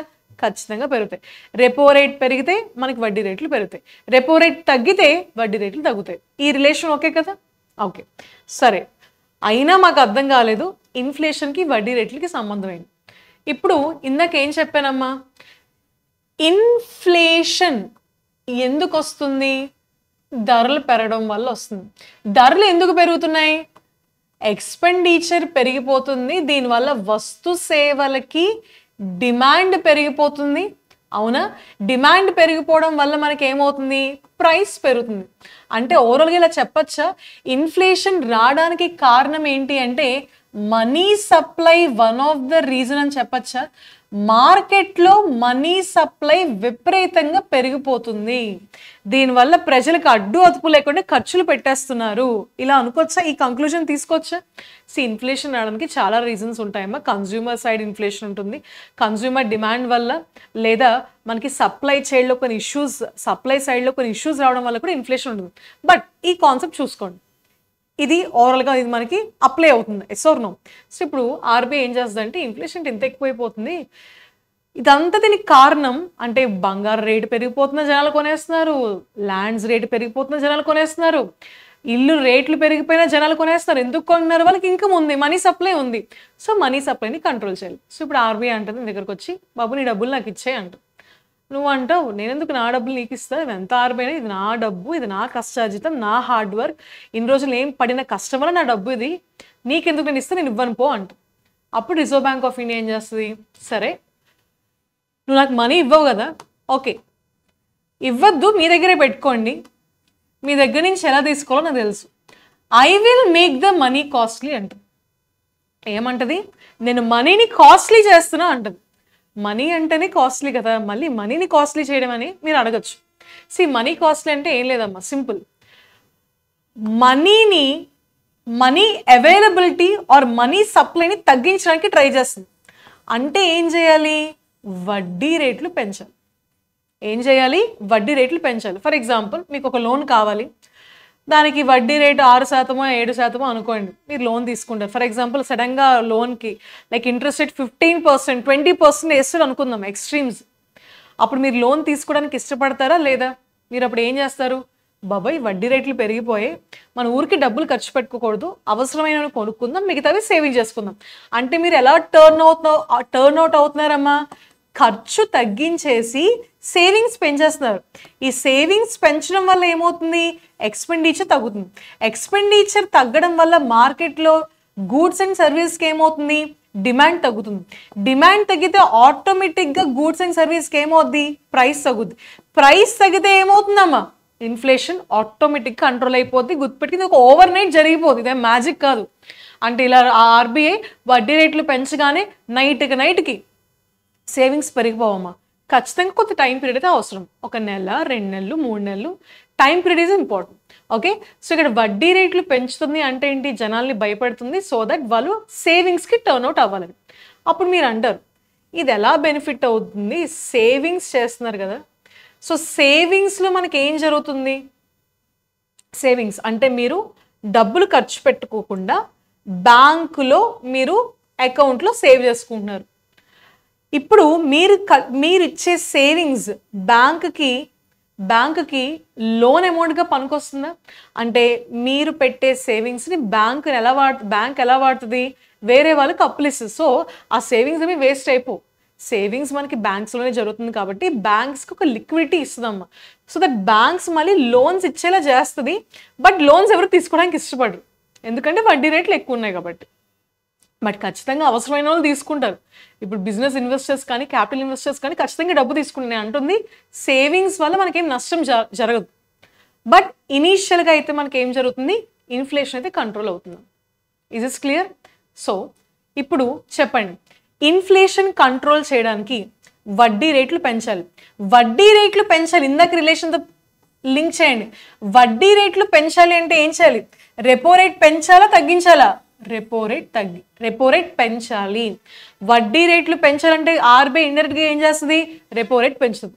సో రెపో రేట్ అంటే ఇలా చెప్పచ్చా, రెపో రేట్ పెరిగితే వడ్డీ రేట్లు మనకి పెరుగుతాయి. సో ప్రజలు ఎక్స్పెండిచర్ తక్కువ చేస్తారు. అంటే ఇప్పుడు మార్కెట్లో ఏం జరిగింది, మనీ సప్లై తగ్గిందా పెరిగిందా, మనీ సప్లై తగ్గింది, ఇన్ఫ్లేషన్ మొత్తానికి కంట్రోల్ అయిపోయింది. ఇది రిజర్వ్ బ్యాంక్ ఆఫ్ ఇండియాకి సంబంధించి ఓకే రెపో రేట్కున్న ఇది one of the important monetary టూల్గా ఉపయోగపడుతున్నాం. Is is clear?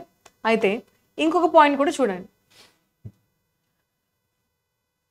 ఇప్పుడు జనవరి 2025లో రెపో రేట్కి సంబంధించిన మనకి అప్డేట్స్ అయితే అంటే 2025 నుంచి మనం తీసుకుంటే 2025లో మనకి ఇంపార్టెంట్ లైక్ 2025 నుంచి మనకి ఇంపార్టెంట్ రెపో రేట్కి సంబంధించి అప్డేట్స్ అయితే మనకు వస్తున్నాయేమో. ఓకే, సో ఇనీషియల్గా మనకి రెపో రేట్ ఎంత ఉండేది, 6.50% ఉండేది. ఓకే, సో జనవరి మంత్లో ఈ రెపో రేట్ ఎంతవరకు వచ్చిందమ్మా, 6.25%కి రెపో రేట్ అయితే స్టాండ్ అయింది. ఓకే, జనవరి ఫిబ్రవరి తర్వాత ఏప్రిల్ మంత్లో రెపో రేట్ ఇంకా తగ్గింది, 6.0%కి తగ్గింది. ఇదే రెపో రేట్ జూన్ మంత్లో 5.50%. ఇప్పటికి కూడా మనకి ఎంత కంటిన్యూ చేస్తుంది, ఇప్పటికి కూడా still the repo rate is 5.50%. అయితే ఇక్కడ మీరు అబ్జర్వ్ చేయాలి, రెపో రేట్ తగ్గించారు. ఏం చేశారు, రెపో రేట్ తగ్గించారు. రెపో రేట్ తగ్గించారు అంటే ఏంటి దాని అర్థం, వడ్డీ రేట్లు తగ్గుతున్నాయా పెరుగుతున్నాయా, వడ్డీ రేట్లు కూడా తగ్గుతున్నాయి. రెపో రేట్ తగ్గించారమ్మా. ఇనీషియల్గా మనకి 6.50% ఉన్న రెపో రేట్ ఇప్పటికి మీరు చూస్తే 5.50%కి రెపో రేట్ తగ్గించారు. దీని అర్థం ఏంటి, what is the meaning, repo rate తగ్గించారంటే what does it mean, repo rate is reduced, therefore interest rates are reduced. Interest rates ఎందుకు తగ్గించారు, మేబీ ప్రజలు ఎక్కువగా లోన్స్ తీసుకోవాలి అనే ఉద్దేశం ఉండుంటుంది. దాంతోపాటు మార్కెట్లో మనీ సప్లై పెంచాలి, అవునా. ఇప్పుడు చూడండి, లోన్స్ తీసుకుంటే ఏమొద్దమ్మా, ఇన్వెస్ట్మెంట్స్ పెరుగుతాయి. ఇప్పుడు మీరు లోన్స్ తీసుకుంటారు కదా, లోన్స్ని ఎన్ని రకాలుగా వాడతారో చెప్పండి. ఇప్పుడు ఫర్ ఎగ్జాంపుల్ ఒక కామన్ మ్యాన్ లోన్ తీసుకున్నాడంటే దేనికి తీసుకుంటాడు, ఒక ఇల్లు కట్టుకోవడానికి తీసుకుంటాడు, లేదా ల్యాండ్ కొనుక్కోవడానికి తీసుకుంటాడు, వెహికల్ కొనుక్కోవడానికి తీసుకుంటాడు, లేదా పర్సనల్ లోన్ తీసుకుంటాడు, అవునా. ఇంకొక లోన్ ఎందుకు తీసుకుంటారు, క్యాపిటల్ ఇన్వెస్ట్మెంట్స్ పెట్టుబడులకి లోన్ తీసుకోవచ్చు. ఓకే, ఇక్కడ బంగారం కొనుక్కోవడానికి కూడా లోన్ తీసుకోవచ్చు. Yes or no? ఇప్పుడు చూడండి, ఇల్లు కొన్నాడు, ల్యాండ్ కొన్నాడు, వెహికల్ కొన్నాడు అంటే మీరు ఒక గూడ్ని కొంటున్నారు, మీరు ఒక గూడ్ని కొంటున్నారంటే ఆ డబ్బు వేరే వాడికి ఇన్కమ్. అంటే ఇది దేనికి దారితీస్తుంది? నువ్వు నువ్వు 2 వీలర్ కొంటున్నావు, అందరూ కొంటున్నారు అంటే 2 వీలర్స్ ప్రొడక్షన్కి ఇది దారితీస్తుంది in the manufacture point of view. Yes or no? అంటే ప్రొడక్షన్కి దారితీస్తుంది. దీనివల్ల ఏమవుతుంది? బిజినెస్ సైకిల్ మనకి పీక్లోకి వెళ్తున్నాము. బిజినెస్ చేయాలి, production of goods and services చేయాలని చెప్పి మ్యానుఫ్యాక్చర్ కూడా అమ్మిస్తుంది. ఎందుకంటే ఇక్కడ వస్తువులకి ఏమవుతుంది? డిమాండ్ పెరుగుతుంది.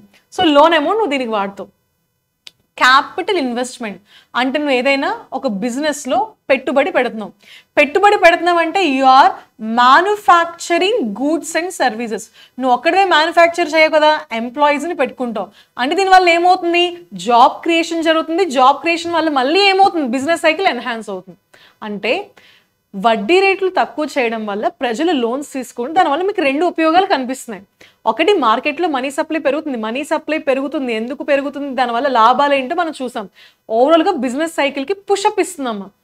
ఎస్, మీరు అనొచ్చు ఇది ఈ మనీ సప్లై పెరగడం వల్ల ఒకవైపు ఇన్ఫ్లేషన్ కూడా ఒకవైపు పెరిగిపోతూ ఉంటుంది కదా. పెరిగే ఛాన్స్ ఉంది, కానీ అన్ని సందర్భాల్లో అవ్వదు. ఇఫ్ ఇన్ఫ్లేషన్ పెరిగితే మళ్ళీ ఆర్బీఐ ఏం చేస్తుంది?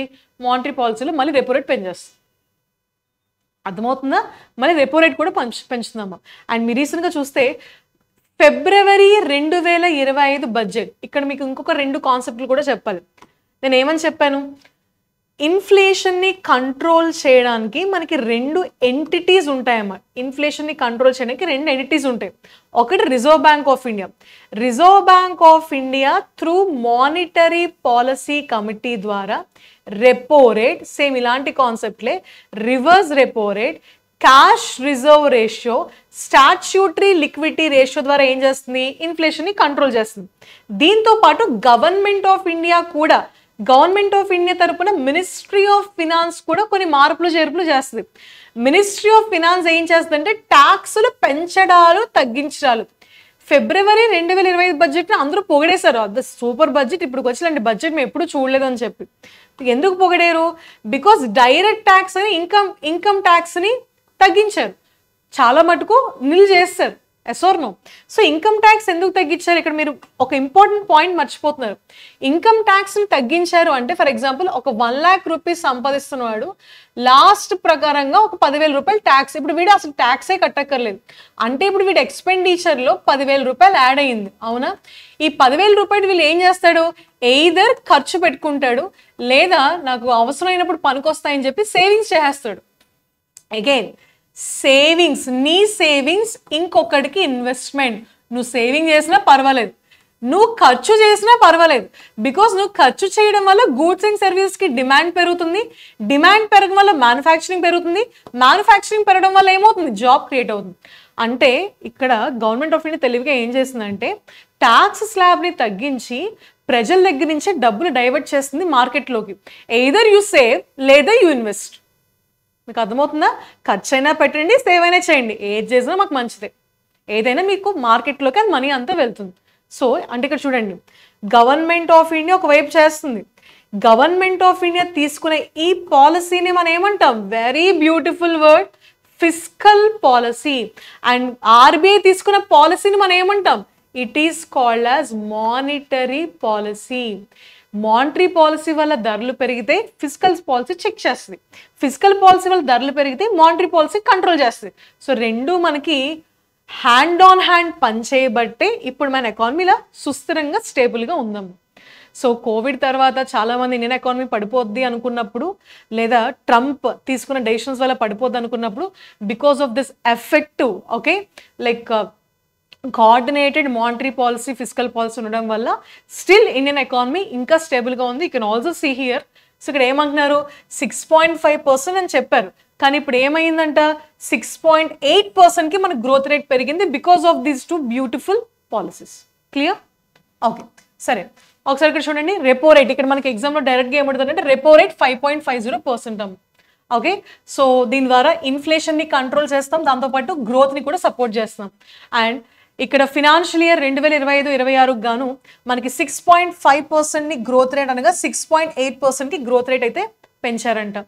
అండ్ 6.6%. నెక్స్ట్ ఫినాన్షియల్ ఇయర్కి ఎంత గ్రోత్ రేట్ మనం ఎక్స్పెక్ట్ చేస్తున్నాము అంటే 6.6% మనం అయితే ఎక్స్పెక్ట్ చేస్తాం. క్లియర్? ఈ స్లైడ్ చూసుకొని is important. And inflation. So consumer price index, ఇన్ఫ్లేషన్కి సంబంధించి ఒక అప్డేట్ వచ్చిందమ్మా. సో కన్జ్యూమర్ ప్రైస్ ఇండెక్స్ మనకి 3.1% ఉండేదంట 2.6%. ఇక్కడ ఒక చిన్న పాయింట్ చెప్తాను, this is very very important. మనకి ఇన్ఫ్లేషన్ అంటే ధరలు పెరుగుతాయని చెప్తున్నారు కదా. ఇన్ఫ్లేషన్ మనం ఇన్ఫ్లేషన్ని క్యాలిక్యులేట్ చేయడంలో చాలా లెవెల్స్ ఉంటాయమ్మా. Okay, simple. ఇప్పుడు ఇందాక మనం చెప్పుకునే ఎగ్జాంపుల్స్లోనే మ్యానుఫ్యాక్చర్ ఒక గూడ్ని తయారు చేసి ఎవరికి ఇస్తాడు? హోల్సేలర్కి ఇస్తాడు. హోల్సేలర్ ఈ గూడ్ని ఎవరికి ఇస్తాడు? రిటైలర్కి ఇస్తాడు. రిటైలర్ ఫైనల్గా ఈ గూడ్ని ఎవరికి అమ్ముతాడు? ఫైనల్ కన్జ్యూమర్కి అమ్ముతాడు. Yes or no? ఇప్పుడు చూడండి, ఇన్ఫ్లేషన్ ఎక్కడెక్కడ రావచ్చు. మ్యానుఫ్యాక్చర్ హోల్సేలర్కి ఏ ధరకి అమ్ముతాడు అంటే ప్రొడ్యూసర్ ప్రైస్కి అమ్ముతాడు. హోల్సేలర్ రిటైలర్కి ఏ ధరకి వస్తువుని అమ్ముతాడు అంటే హోల్సేల్ ప్రైస్కి అమ్ముతాడు. రిటైలర్ ఫైనల్గా కన్జ్యూమర్కి రిటైల్ ప్రైస్, దీన్నే కన్జ్యూమర్ ప్రైస్, దీన్నే మ్యాక్సిమం రిటైల్ ప్రైస్ ఎంఆర్పి అని అంటాం. అవునా? ఇలా మనకి అంటే ఒక గూడ్ ఆర్ సర్వీస్ అందడంలో డిఫరెంట్ లెవెల్స్ ఉంటాయమ్మా. ఇప్పుడు పాయింట్ ఏంటంటే ఇన్ఫ్లేషన్ అంటే ధర పెరిగింది. ఏ లెవెల్లో పెరిగింది? ప్రొడ్యూసర్ ప్రైస్ లెవెల్లో పెరిగిందా? హోల్సేల్ ప్రైస్ లెవెల్లో పెరిగిందా? రిటైల్ ప్రైస్ లెవెల్లో పెరిగిందా? అది మనకి ఇంపార్టెంట్ కదా. భారతదేశం ప్రొడ్యూసర్ ప్రైస్ లెవెల్లో ఇన్ఫ్లేషన్ని క్యాలిక్యులేట్ చేయట్లేదమ్మా. యాక్చువల్లీ చేద్దామని ఉద్దేశం కూడా ఉంది, తొందరలో అది చేస్తారు. అయితే మనం ఎక్కువగా ఎక్కడ క్యాలిక్యులేట్ చేస్తామంటే హోల్సేల్ ప్రైస్లో క్యాలిక్యులేట్ చేస్తాం, రిటైల్ ప్రైస్. హోల్సేల్ ప్రైస్లో క్యాలిక్యులేట్ చేసేది హోల్సేల్ ప్రైస్ ఇండెక్స్, రీటైల్ ప్రైస్లో క్యాలిక్యులేట్ చేసేది రీటైల్ ప్రైస్ ఇండెక్స్ లేదా కన్జ్యూమర్ ప్రైస్ ఇండెక్స్ అంటాం. హోల్సేల్ లెవెల్లో ఇన్ఫ్లేషన్ని క్యాలిక్యులేట్ చేస్తే హోల్సేల్ ప్రైస్ ఇండెక్స్, రీటైల్ లెవెల్లో ఇన్ఫ్లేషన్ని క్యాలిక్యులేట్ చేస్తే consumer price index. Is is clear? ఇప్పుడు మనకి దేని గురించి అడుగుతున్నారు? కన్జ్యూమర్ ప్రైస్ ఇండెక్స్ అంటే ఇవరకు క్యాలిక్యులేట్ అయితే రీటైల్ లెవెల్. ఓకే, సో దీనికి సంబంధించి ముందు 3.1% ఉండేదంటే ఇప్పుడు తగ్గింది 2.6%. అండ్ ఇండియాస్ రియల్ జీడిపి మనకి జీడిపి కూడా గ్రో అయిందంట 7.8%. ఓకే, మనకి Q1లో ఉండగా సో 7.4% నుంచి 7.8%కి జీడిపి అయితే గ్రో అయిందంట. అండ్ ఎఫ్డిఐ ఇన్ఫ్లోలు, ఫారెన్ డైరెక్ట్ ఇన్వెస్ట్మెంట్స్ కూడా బాగా పెరిగాయంట. ఓకే, సో $37.7 బిలియన్ మనం చాలా స్ట్రాంగ్గా ఉన్నాం. ఈ వాల్యూస్ మనకి ఖచ్చితంగా ఎగ్జామ్లో క్వశ్చన్ అడిగే అవకాశం ఉంది. సో అయితే మనకి నెట్ ఇన్ఫ్లోస్ అయితే $10.8 బిలియన్ అమ్మ. ఎక్కువగా మనకి ఎక్కడి నుంచి వస్తున్నాయంటే these countries like Singapore, US, Mauritius, UAE and Netherlands నుంచి మనకి ఎక్కువగా ఎఫ్డిఐ ఇన్ఫ్లోస్ అయితే వస్తున్నాయంట. సో ఆల్మోస్ట్ ఈ దేశాల నుంచే మనకి 76% ఎఫ్డిఐ అయితే మనకి కంప్లీట్గా 76% ఎఫ్డిఐ కంప్లీట్గా మనకి ఫ్లో అవుతుందంట. క్లియర్? సో ఇది ఫస్ట్ 2 ఇంపార్టెంట్ ఆర్టికల్స్ అమ్మ. ఒకటి జిఎస్టీ రిఫార్మ్స్ 2.0, ఇంకొకటి ఏంటంటే ఆర్బీఐ మానిటరీ పాలసీ కమిటీకి సంబంధించి ఆర్బీఐ మానిటరీ పాలసీ గురించి కంప్లీట్ ఇన్ఫర్మేషన్ మనం ఇవ్వడం జరిగింది. ఓకే, సో ఇప్పుడు సెప్టెంబర్ మంత్కి సంబంధించి కొన్ని ఆర్టికల్స్ ఫటాఫట్ ఫాస్ట్గా చూద్దాం. Because it is a revision session, నేను అది డీటెయిల్గా వెళ్ళను. ఓకే, సో స్టాటిక్ పాయింట్స్ అని నేను మీకు అడుగుతూ ఉంటాను, మీరు తెలిసినవి కమెంట్ చేస్తూ ఉండండి లేదా అప్డేట్ చేసుకుంటూ ఉండండి. ఆల్రైట్, బికాజ్ మనం డీటెయిల్గా వెళ్ళామనుకోండి టైం కన్జ్యూమ్ చేస్తుంది కాబట్టి I'm going fast. Done? Okay, so రీసెంట్గా మనకి October 7th, October 8th current అఫైర్స్లో కూడా మన minister of commerce and industry ఎవరమ్మా?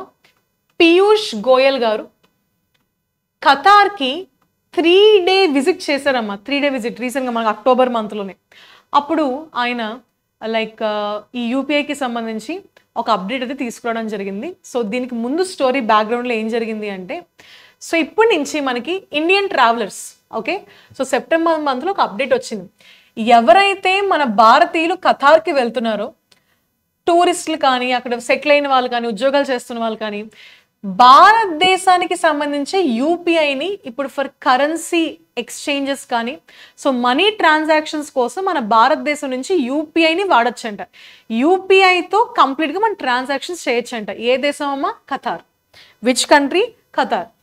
సో రీసెంట్గా మన national payments corporation of India ఉంది కదా, చెప్పాలి ఎన్పిసిఐని ఏ సంవత్సరంలో స్థాపించారు? Let me know in the comment section. ఈ ఎన్పిసిఐ ఇంటర్నేషనల్ పేమెంట్స్ లిమిటెడ్ ఎన్ఐపిఎల్కి మరియు ఖతార్ నేషనల్ బ్యాంక్కి ఒక పార్ట్నర్షిప్ జరిగిందంట. సో దీంట్లో మన ఇండియన్ ట్రావెలర్స్ ఖతార్లో మన ఎన్పిసిఐ మన యూపీఐని వాడి కంప్లీట్గా ట్రాన్సాక్షన్స్ చేయొచ్చు. సో దీని ద్వారా ఏంటి అంటే లైక్ డ్యూటీ ఫ్రీ ట్రాన్సాక్షన్స్ కానీ క్యాష్లెస్ ట్రాన్సాక్షన్స్, ఈ కరెన్సీ ఎక్స్చేంజ్ ఇవేమి ఇష్యూస్ లేకుండా ఫాస్టర్గా మనకి ట్రాన్సాక్షన్స్ అయ్యేటట్టు ఇది ఈజీగా చేస్తుంది. అండ్ ఫస్ట్ మనకి ఎవరంటే లైక్ హమాద్ ఖతార్కి సంబంధించి ఒక ఇంటర్నేషనల్ ఎయిర్పోర్ట్ అమ్మా. Hamad international airport is a first merchant to accept UPI. Very very important. So Hamad international airport మనకి ఫస్ట్ టైం దీన్ని యాక్సెప్ట్ చేయడం జరిగింది. అండ్ పీయూష్ గోయల్ గారు వెళ్ళారు కదా, సో వెళ్ళినప్పుడు ఆయన లులు మాల్లో కూడా ఈ యూపీఐని ఇనాగ్రేట్ చేశారంట. అండ్ భారతదేశం మరియు ఖతార్ మధ్యన ఈవెన్ బైలేటరల్ ట్రేడ్ గురించి కూడా వీళ్ళు ఖతార్ ప్రైమ్ మినిస్టర్తో ఆయన మాట్లాడడం జరిగింది. ఓకేనమ్మా. అండ్ ఖతార్కి సంబంధించి capital currency let me know in the comment section. Qatar capital currency, make it fast comment చేయాలి. ఖతార్కి సంబంధించి క్యాపిటల్ ఏంటమ్మా? Very good. ఖతార్కి ప్రైమ్ మినిస్టర్ ఎవరు? అండ్ ఖతార్ కరెన్సీ ఏంటమ్మా? Yes, Qatar capital is Doha, గుర్తుపెట్టుకోండి. And Qatar prime minister Mohammed bin Abdul Rahman.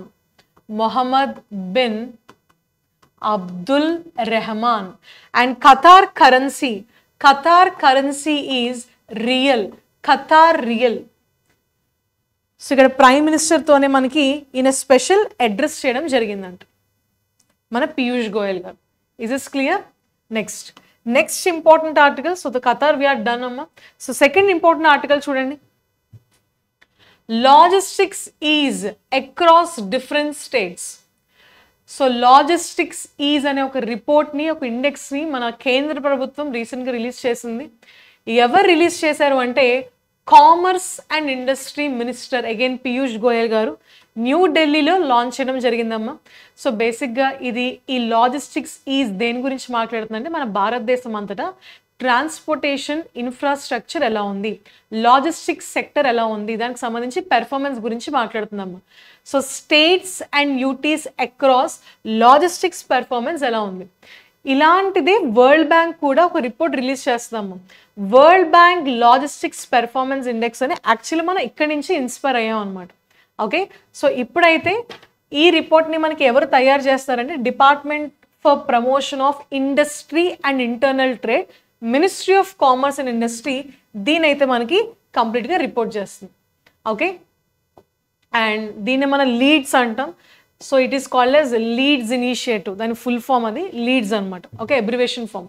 So దీంట్లో మనకి ఏంటంటే ఈ లాజిస్టిక్ సెక్టర్స్కి ఇన్స్టిట్యూషనల్ సపోర్ట్ ఎలా ఉంది, రెగ్యులేటరీ సపోర్ట్ ఎలా ఉంది, ఇన్ఫ్రాస్ట్రక్చర్, సర్వీసెస్, సస్టైనబిలిటీ, ఎన్విరాన్మెంట్, ఈ పారామీటర్స్ మీద మనం చెక్ చేస్తాము. ఓకే, అండ్ ఆర్టిఫిషియల్ ఇంటెలిజెన్స్ని యూజ్ చేసే స్పీడ్ ఎవాల్యుయేషన్ కూడా మనకి కంప్లీట్గా దీంట్లో ఇన్వాల్వ్ అయ్యి ఉంది. సో లీడ్స్, ఓకే, దాని ఫుల్ ఫామ్ చూసుకోండి. It is very very important for your exam. What is the full form of LEAD అమ్మా? Logistic ease across different states. What is the ministry? Ministry of commerce and industry. Okay, next Sparsh pension system. So what is this Sparsh pension system? ఇది ministry of defence, Rajnath Singh ministry యొక్క initiative అమ్మ. సో దీని full form ఏంటంటే system for pension administration Raksha. ఇది ministry of defence పర్సనల్స్కి pensions ఇవ్వడంలో కానీ వాళ్ళకి ఏమైనా ఇష్యూస్ వస్తే రిజాల్వ్ చేసే వరకు. సో ఇది ఆల్మోస్ట్ మనకి 6.43 lakh ఇష్యూస్లో 5.6 lakh ఇష్యూస్ని లీగసీ తో ఇన్వాల్వ్ అయిన లీగల్ ఇష్యూస్తో ఉన్న కేసెస్ని ఇది కంప్లీట్గా రిజాల్వ్ చేస్తుందంట. సో ఇది ప్రపంచంలోనే one of the largest pension system, defence పర్సనల్కి ఇది ఒక పెన్షన్ సిస్టమ్ అని చెప్పి చెప్తున్నారు. సో స్పార్ష్ దేనికి సంబంధించిందంటే డిఫెన్స్ పర్సన్స్కి సంబంధించి పెన్షన్స్ లైక్ పెన్షన్స్ డిస్బర్స్ చేస్తుంది అండ్ ఆల్సో ఏదైనా ఇష్యూస్ వచ్చినా రెడ్రెస్ చేస్తున్నాం. Okay, so handles pension sanction, disbursement, army, navy, air force, defence, సివిలియన్స్కి సంబంధించి. సో డిఫెన్స్ అకౌంట్స్ డిపార్ట్మెంట్ కంప్లీట్గా దీన్ని మేనేజ్ చేస్తుంది. ఇది ఎక్కడ ఉంటుందమ్మా? It is in Prayagraj. Next Jio payments bank. So Jio payments బ్యాంక్కి సంబంధించి savings pro. So what is this savings pro? So savings pro అనేది రీసెంట్గా జియో పేమెంట్స్ బ్యాంక్ డెవలప్ చేసిన ఒక ఫీచర్ అనమాట. సో ఏం లేదు, ఇప్పుడు మీకు 1 month మీ ఇన్కమ్లో ఎక్స్పెండిచర్ అంతా అయిపోయి మీకు సమ్ అమౌంట్ ఆఫ్ మనీ మిగిలింది అనుకోండి, ఇన్స్టెంట్గా మీ దగ్గర ఉన్న surplus funds over night mutual ఫండ్స్లో ఇన్వెస్ట్ చేయాలి అంటే మనకి చాలా కొంత ప్రొసీజర్ అవన్నీ ఉంటుంది. సో ఓవర్ నైట్ చాలా సింపుల్గా మీ దగ్గర ఉన్న ఎక్స్ట్రా ఫండ్స్ మ్యూచువల్ ఫండ్స్లో ఇన్వెస్ట్ చేయడానికి జియో పేమెంట్స్ బ్యాంక్ ఒక ప్లాట్ఫామ్ని తీసుకొచ్చింది. ఆ ప్లాట్ఫామ్ పేరేంటమ్మా? Savings pro. దీనివల్ల మీకు రిటర్న్స్ అప్ టు 6.5% వస్తాయంట. ఓకే, ఇన్స్టాంట్ రిడెంప్షన్ కూడా ఉంటుంది, అప్ టు 90% వస్తుంది అప్పుడు. సో 50,000 వరకు మీరు ఇమీడియట్గా రిడెంప్షన్ చేసుకోవచ్చు జస్ట్ విత్ ఇన్ 1 to 2 daysలో. అండ్ ఎటువంటి హిడెన్ ఛార్జెస్ ఉండవు, లాక్-ఇన్ ఛార్జెస్ ఉండవు, ఎంట్రీ ఆర్ ఎగ్జిట్ లోడ్స్ ఏమీ లేకుండా సింప్లర్గా చేస్తుంది అనమాట. సో అడుగుతారు సేవింగ్స్ ప్రోని ఎవరు లాంచ్ చేశారు? Jio payments bank. Jio payments బ్యాంక్ని ఏ సంవత్సరంలో స్థాపించారు? దీనికి సంబంధించిన ఫౌండర్ ఎవరు? ఖచ్చితంగా ఇది అంబానీ ఫ్యామిలీ జియో. ఓకే, దీని హెడ్ క్వార్టర్స్ ఎక్కడ? ముంబై, మహారాష్ట్ర. ఏ సంవత్సరంలో స్థాపించారు? దీని హెడ్ క్వార్టర్స్ ఎక్కడ? ఇవన్నీ let me know in the comment section. Next Thomas Cook India partners with Blinkit. What is the next article అమ్మా? థామస్ కుక్ ఇండియా ఎవరితో పార్ట్నర్ అయిందంటే Blinkit. So Thomas Cook it is an Indian company, it tied up with Blinkit. ఎందుకు అంటే ఈ forex కార్డ్స్ని మరింత ఫాస్ట్గా delivery చేయడానికి. So borderless travel card especially for leisures, study buddy card for students. So ఈ కార్డ్స్ని, ఈ ఫారెక్స్ కార్డ్స్ని మరింత వేగవంతంగా డెలివరీ చేయడానికి మన థామస్ కుక్ ఎవరితో పార్ట్నర్ అయ్యారు అంటే ఢిల్లీ. ఇలాంటి పార్ట్నర్షిప్స్లో ఏమడుగుతారంటే బ్లింకిట్తో పార్ట్నర్షిప్ అయింది ఎవరు, లేదా థామస్ కుక్ దేంతో పార్ట్నర్షిప్ అయింది? మ్యాక్సిమం మనకి కాంటెక్స్ట్ నుంచి క్వశ్చన్ వస్తుంది. Okay, next UCO bank. So UCO bank is a public sector bank. రీసెంట్గా దీనికి గవర్నమెంట్ అప్రూవల్ వచ్చిందంట. ఎందుకు వచ్చింది? To handle trade payments for Nayara energy limited. గుర్తుపెట్టుకోండి. సో నయారా ఎనర్జీ లిమిటెడ్ అనేది ఇది 49% ఎవరు ఓన్ చేస్తున్నారంటే రష్యా కంట్రీలో ఉన్న ఈ రోజెన్ఫెడ్ ఇది ఓన్ చేస్తుందమ్మా. అయితే ఈ నయారా ఎనర్జీ లిమిటెడ్కి సంబంధించి ఈ మధ్యన యూరోపియన్ యూనియన్కి సంబంధించి ఈ రష్యా మీద ట్యాక్సులు వేస్తున్నారు కదా, దానివల్ల దానికి అక్కడ బిజినెస్ కొంచెం ఎక్స్పాన్షన్ తగ్గింది. సో ఇప్పుడు ఈ నయారాకి సంబంధించిన ఈ ఆల్ దిస్ ట్రాన్సాక్షన్స్ని చూసుకోమని చెప్పి ఏ బ్యాంక్కి గవర్నమెంట్ అప్రూవల్ ఇచ్చింది అంటే వెరీ ఇంపార్టెంట్ అమ్మా, యూకో బ్యాంక్కి అప్రూవల్ వచ్చింది. సో కమెంట్ చేయండి. UCO bank is a public sector bank అని చెప్పాను కదా, దీన్ని ఏ సంవత్సరంలో స్థాపించారు? దీనికి సంబంధించి ఇంపార్టెంట్ ఇన్ఫర్మేషన్ చెప్పాలి. UCO bank, comment first. Yes, very good. So UCO bank full form ఏంటమ్మా? ఒకప్పుడు దీన్ని యునైటెడ్ కమర్షియల్ బ్యాంక్ అని పిలిచేవారు. United Commercial Bank, UCO bank. దీన్ని ఎప్పుడు స్థాపించారంటే 1943లో స్థాపించారు. దీని హెడ్ క్వార్టర్స్ ఎక్కడ ఉందంటే ఇట్ ఈజ్ ఇన్ కోల్కతా. కోల్కతాలో ఉందమ్మా. It is in West Bengal. And దీనికి సంబంధించి ఎండి అండ్ సిఇఓగా ఎవరున్నారు అంటే అశ్విని కుమార్ గారు ఎండి అండ్ సిఇఓగా ఉన్నారు. అండ్ యూకో బ్యాంక్కి సంబంధించి ట్యాగ్ లైన్ ఏంటని అడుగుతారమ్మా. యూకో బ్యాంక్ ట్యాగ్ లైన్ ఏంటంటే honours your trust. What is the tag line అమ్మా? Honours your trust is a tag line of UCO bank. గుర్తుపెట్టుకోండి. యూకో బ్యాంక్కి రీసెంట్గా మన గవర్నమెంట్ అప్రూవల్ ఇచ్చింది. ఎందుకు? నయారా ఎనర్జీ లిమిటెడ్కి సంబంధించి ట్రేడ్ పేమెంట్స్ మీరు హ్యాండిల్ చేయొచ్చు అని అప్రూవల్ ఇచ్చింది. డన్. అండ్ ఆల్సో రీసెంట్గా ఎస్బీఐ అండ్ అదర్ బ్యాంక్స్ దీనికి సంబంధించి ఫారెక్స్ ట్రేడ్స్ అన్ని స్టాప్ చేస్తాయి. సో ఇప్పుడు యూకో బ్యాంక్కి కంప్లీట్గా ఈ బాధ్యతల్ని ఇచ్చారు. Done. Next article, India and Asian development bank signed 125 million loan deal. So ADB మనకు అప్పులు ఇస్తూ ఉంటుంది, ఒక వరల్డ్ బ్యాంక్ అప్పులు ఇస్తూ ఉంటుంది. సో ఇక్కడ ఏ బ్యాంక్ ఎంత ఇస్తుంది మీకు ఎలా, లైక్ ఇలాంటివి వచ్చినప్పుడు ఎవరెవరి మధ్యన జరుగుతుంది ఆ డీల్, ఎంత, దేనికి, ఇవి చూసుకోండి అమ్మ. ఓకే, సో భారతదేశం మరియు ఏడీబీ సైన్డ్ $125 మిలియన్ డీల్. ఎందుకు అంటే అస్సాంలో అర్బన్ సెక్టార్ని, ఎస్పెషల్లీ అర్బన్ ఇన్ఫ్రాస్ట్రక్చర్ని ఇంప్రూవ్ చేయడానికంట. దీనివల్ల అస్సాంలో ఉన్న 3.6 లక్షల రెసిడెంట్స్కి లాభపడతారమ్మా. వాటర్ సప్లై పెరుగుతుంది, స్టామ్ వాటర్ అప్గ్రేడ్స్ అవన్నీ పెరుగుతాయి. ఓకే, అండ్ 6 జిల్లాలు బార్పేట, బొంగాయిగాన్, ధుబ్రి, గోల్పారా, గోలాఘాట్, నల్బారి ఇవన్నీ బాగా బెనిఫిట్ అవుతాయి. 6 వాటర్ ట్రీట్మెంట్ ప్లాంట్స్ కూడా వీళ్ళు ఎస్పెషల్లీ ఎస్టాబ్లిష్ చేయనున్నారు. So then what about Asian development bank? ఏడీబీకి సంబంధించి ఇంపార్టెంట్ ఇన్ఫర్మేషన్ చెప్పండి. ఏషియన్ డెవలప్మెంట్ బ్యాంక్ని ఎప్పుడు స్థాపించారు? చాలా ఈజీది గుర్తుపెట్టుకోవడం. వరల్డ్ బ్యాంక్ని, ఐఎంఎఫ్ని ఏమంటాం మనం? బ్రెటన్ వుడ్ ట్విన్స్ అంటాం. ఒకే సంవత్సరం ఒకే రోజున 1944లో ఇది స్థాపించబడ్డాయి. దానికి 20 యాడ్ చేయండి. ఏషియన్ డెవలప్మెంట్ బ్యాంక్ని ఎప్పుడు స్థాపించారంటే 1966లో స్థాపించారు. డిసెంబర్ 19th స్థాపించారు. దీని హెడ్ క్వార్టర్స్ ఎక్కడ ఉంది? Mandaluyong metro Manila. It is in Philippines. దీంట్లో ఎన్ని దేశాలు ఉన్నాయి? 69 దేశాలు. రీసెంట్గా జాయిన్ అయిన దేశం ఏది? ఇజ్రాయెల్. దీనికి సంబంధించి ప్రెసిడెంట్ ఎవరు? మెసాటో కాందా గారు దీనికి సంబంధించి ప్రెసిడెంట్గా ఉన్నారు. ఏషియన్ డెవలప్మెంట్ బ్యాంక్ ఏం చేస్తుందంటే ఆసియా రీజన్లో కంప్లీట్గా సోషల్ డెవలప్మెంట్, ఎకనామిక్ డెవలప్మెంట్కి సంబంధించి ప్రాజెక్ట్స్ని ఇది టేక్ కేర్ చేస్తూ ఉంటుంది. సో ఆసియాలో ఉన్న, భారతదేశంలో ఉన్న అస్సాం రాష్ట్రానికి అర్బన్ ఇన్ఫ్రాస్ట్రక్చర్ కోసం ఏషియన్ డెవలప్మెంట్ బ్యాంక్ మనకి ఎంత ఇచ్చిందమ్మా? $125 మిలియన్ ఇచ్చింది. Done. Okay, next article on the board. బీమా సుగమ్ ఇండియా ఫెడరేషన్ లాంచ్ బీమా సుగమ్ వెబ్సైట్. సరే, వాట్ ఈస్ దిస్ బీమా సుగమ్? ఏంటివన్నీ, అసలు ఏ టాపిక్లోకి వస్తుందో ఒకసారి చూడండి. అయితే what is IRDAI? Insurance regulatory development authority of India. Idea ఉందా? ఐఆర్డిఏఐ ఫుల్ ఫామ్ ఏంటమ్మా? Insurance regulatory development authority of India. దీనికి సంబంధించి ఏమైనా స్టాటిక్ పాయింట్స్ చెప్పచ్చా అంటే ఎస్. ఐఆర్డిఐని ఎప్పుడు స్థాపించారంటే 1999లో. ఇది ఒక రెగ్యులేటరీ బాడీ. సో భారతదేశంలో ఉన్న అన్ని ఇన్సూరెన్స్ కంపెనీస్ని, ఇన్స్టిట్యూషన్స్ని ఇది కంప్లీట్గా రెగ్యులేట్ చేస్తుందమ్మా. దీని హెడ్ క్వార్టర్స్ మన తెలుగు రాష్ట్రం హైదరాబాద్, తెలంగాణలో దీని హెడ్ క్వార్టర్స్ అయితే ఉంది. అండ్ ఇది ఏ మినిస్ట్రీ కింద పనిచేస్తుందంటే మినిస్ట్రీ ఆఫ్ ఫినాన్స్ కింద పనిచేస్తుంది. దీనికి సంబంధించి చైర్పర్సన్గా ఎవరున్నారు అంటే Ajay Seth IAS is the chairperson of insurance regulatory development authority of India. అర్థమైందా?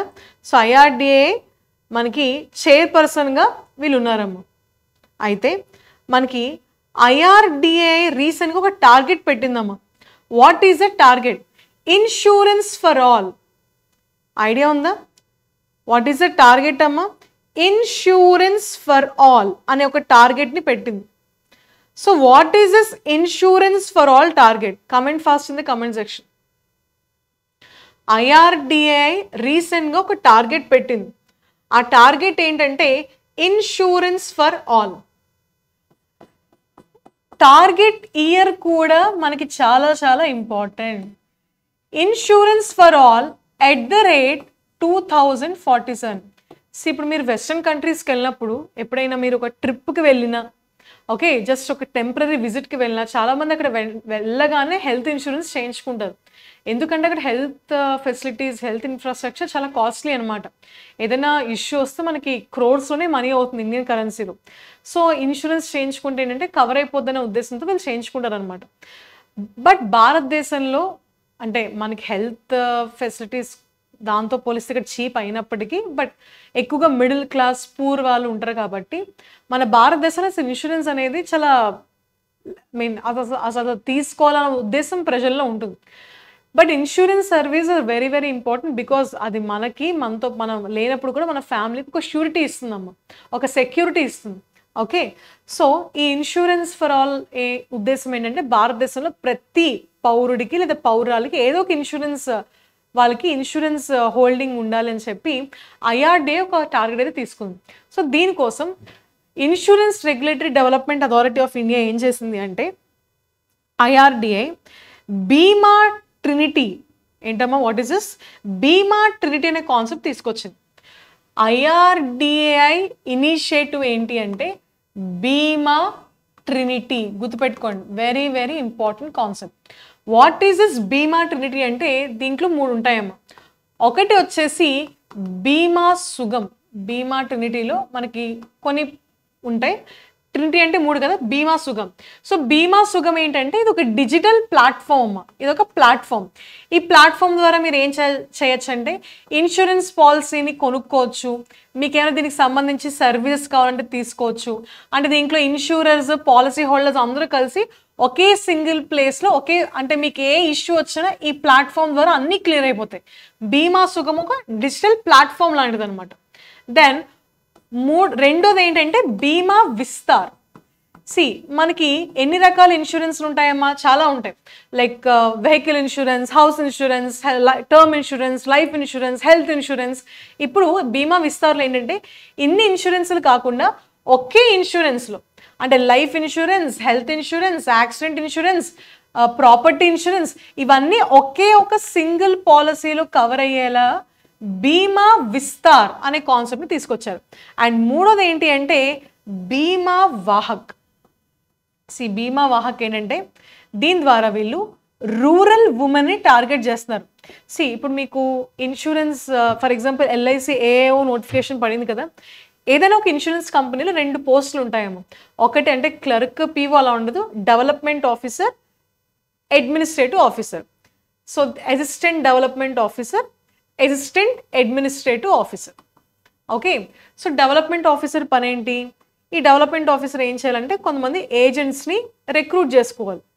ఆయన కింద ఏజెంట్స్ ఏం గవర్నమెంట్ జాబ్ కాదు, జస్ట్ జనరల్గా వాళ్ళు ఏజెంట్స్ని రిక్రూట్ చేసుకుంటారు. ఈ ఏజెంట్స్ ఏం చేస్తారు, ప్రతి ఇండివిజువల్ దగ్గరికి వెళ్ళి ఆ పాలసీ గురించి ఎక్స్ప్లెయిన్ చేసి ఆ పాలసీకి డబ్బులు ఇచ్చే విధంగా వాళ్ళు టర్న్అవుట్ చేసుకోవాలి కస్టమర్స్ని. సో ఈ ఏజెంట్స్ కస్టమర్స్ దగ్గర నుంచి పాలసీలు తెచ్చుకుని ఈ ఏజెంట్స్ పాలసీలని DOకి సబ్మిట్ చేస్తారు. DO ఆ రెస్పెక్టివ్ బ్రాంచ్ మేనేజర్కి ఇస్తారు. ఓకే, దీనివల్ల ఏజెంట్స్కి ఆ పాలసీలో కొంత పర్సెంటేజ్ షేర్ వస్తుంది, DOకి కూడా శాలరీతో పాటు కొంత పర్సెంటేజ్ షేర్ వస్తుంది.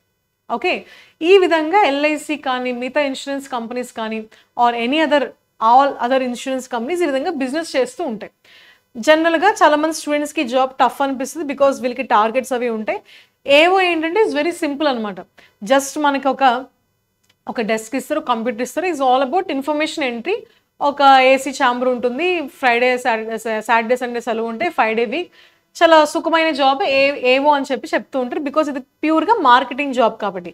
కానీ ఎవరికైతే స్కిల్స్ ఉంటాయి వాళ్ళు ఎక్సలెంట్గా చేస్తారు DO. చాలా like I have seen many persons who are like become very rich because అదంతా బ్లాక్, అదంతా వైటే. సో చాలామంది పాలసీలు కట్టించి షేర్స్ అయితే తెచ్చుకుంటారు. ఓకే, సో ఇప్పుడు చాలామంది DO జాబ్ చేయడానికి ఇష్టపడట్లేదు. సో గవర్నమెంట్ ఏమనుకుంటుందంటే ఇక్కడ మనం రూరల్ ఉమెన్ని టార్గెట్ చేసి వీళ్ళని ఇన్సూరెన్స్ ఏజెంట్స్గా మనం ప్రమోట్ చేద్దాం. ఈ రూరల్ లైక్ అమ్మాయిలకి జనరల్గా ఉంటుంది కదా, like they are more extroverted, they have the convincing skills. So ఈ రూరల్ ఉమెన్ని బీమా వాహక్గా వాడి వీళ్ళని ఇన్సూరెన్స్ పాలసీల గురించి ఎక్స్ప్లెయిన్ చేసి కస్టమర్స్ని అట్రాక్ట్ చేసే విధంగా చేద్దాం.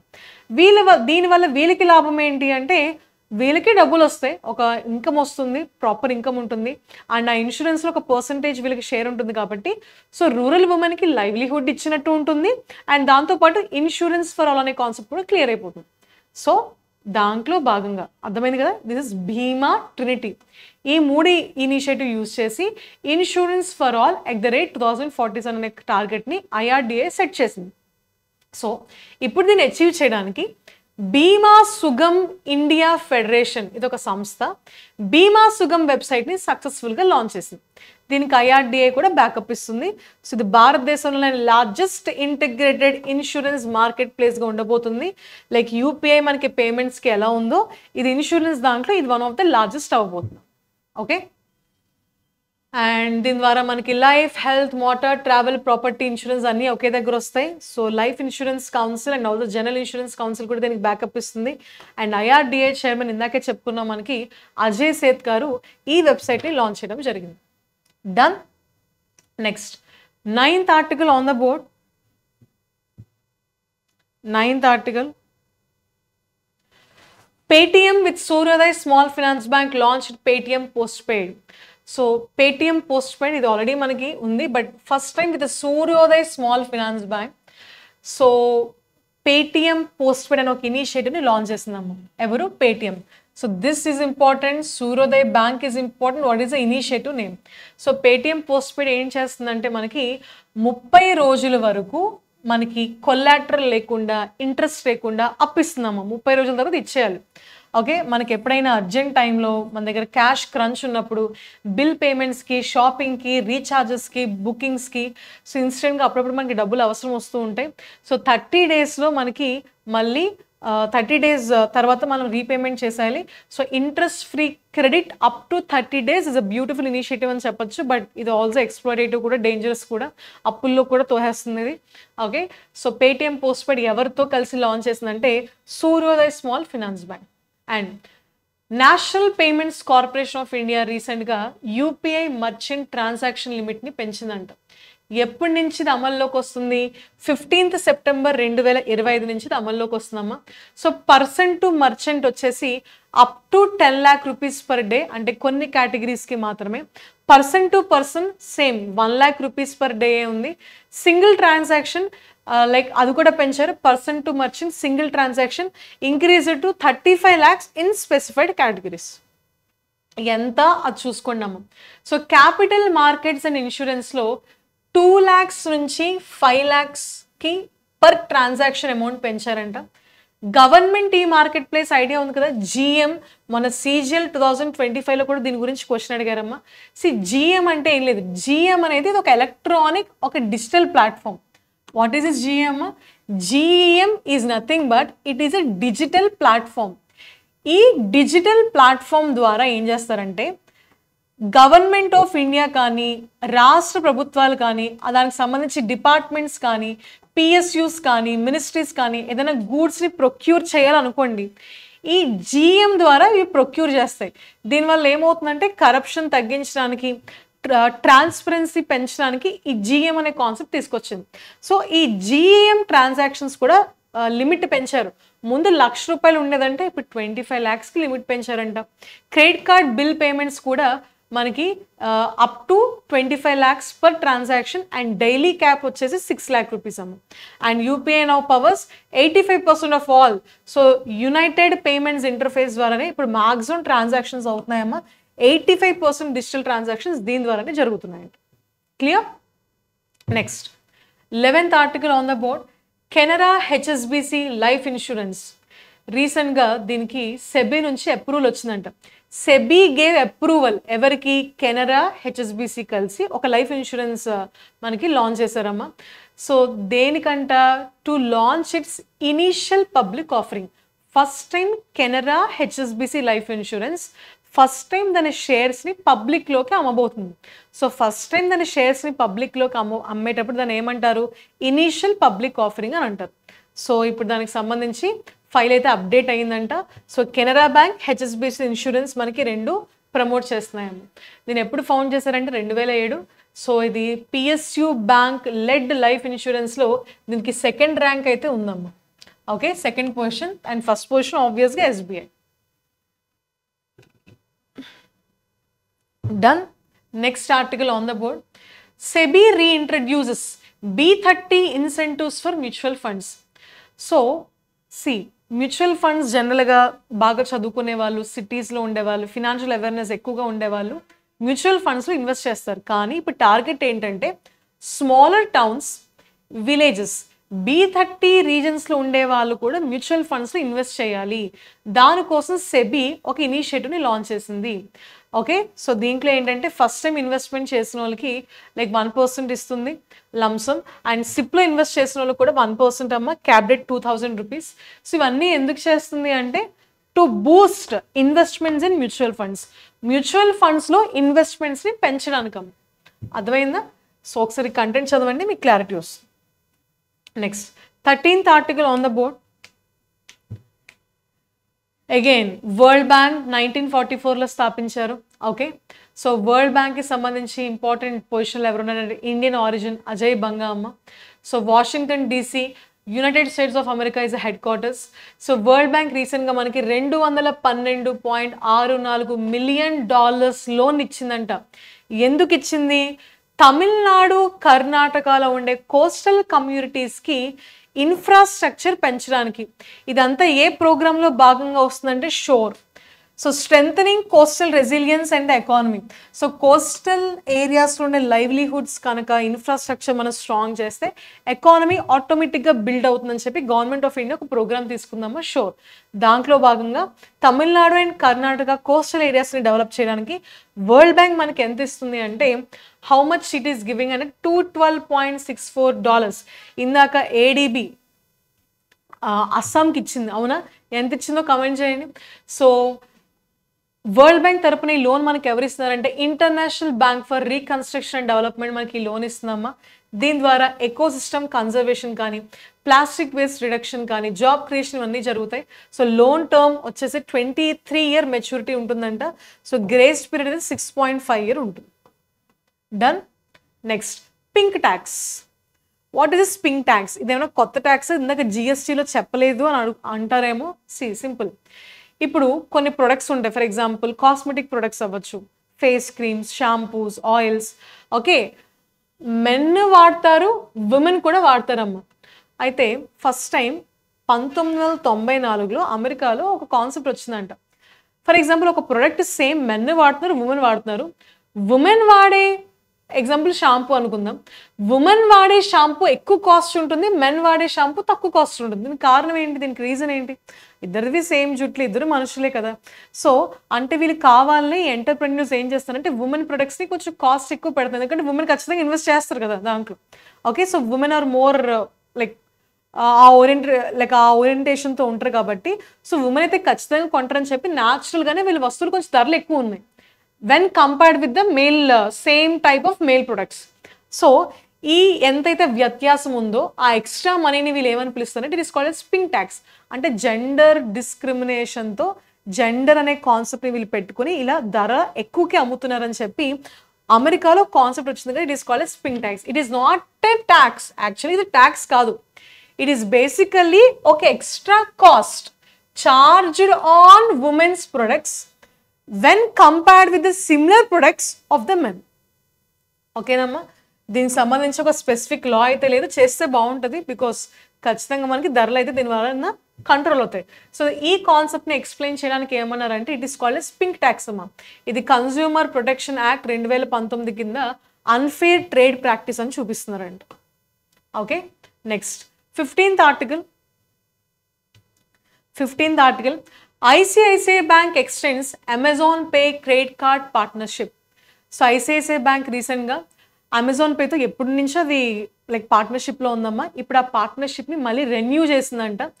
ఎన్ని ఇయర్స్ వరకు? 7 more years వరకు రెన్యూ చేసింది. దీన్ని ఫస్ట్ టైం ఎప్పుడు లాంచ్ చేసిందంటే 2018. ఓకే, సో వీళ్ళిద్దరూ కలిసి ఒక కో బ్రాండెడ్ క్రెడిట్ కార్డ్ని లాంచ్ చేశారు 2018లో. ఈ ఇయర్ అయిపోవాలి, మళ్ళీ దాన్ని రెన్యూ చేశారు. ఎప్పటి వరకు రెన్యూ చేశారో చూసుకోండి, 7 more years. సో ఐసిఐసిఐకి ఇప్పుడు 3rd largest క్రెడిట్ కార్డ్ ఇష్యూర్గా ఇప్పుడు ఉంది. ఆఫ్టర్ HDFC అండ్ SBI తర్వాత one of the largest credit card issuer ఎవరమ్మా? ICICI bank. ఓకే, దగ్గర ICICI బ్యాంక్ జూలై 2025లో 18 మిలియన్కి పైగా ఉన్నాయంట. సేమ్ ఇప్పుడు మనకి అమెజాన్తో ICICI ఎలా పార్ట్నర్ అయిందో ఫ్లిప్కార్ట్తో కూడా యాక్సిస్ బ్యాంక్ అలాగే పార్ట్నర్ అయిందమ్మా. ఫ్లిప్కార్ట్తో పార్ట్నర్షిప్ ఉన్న బ్యాంక్ ఏదంటే Axis bank to issue credit cards. Okay, next 16th article చూడండి. SEBI now allows co-investment window within AIFs.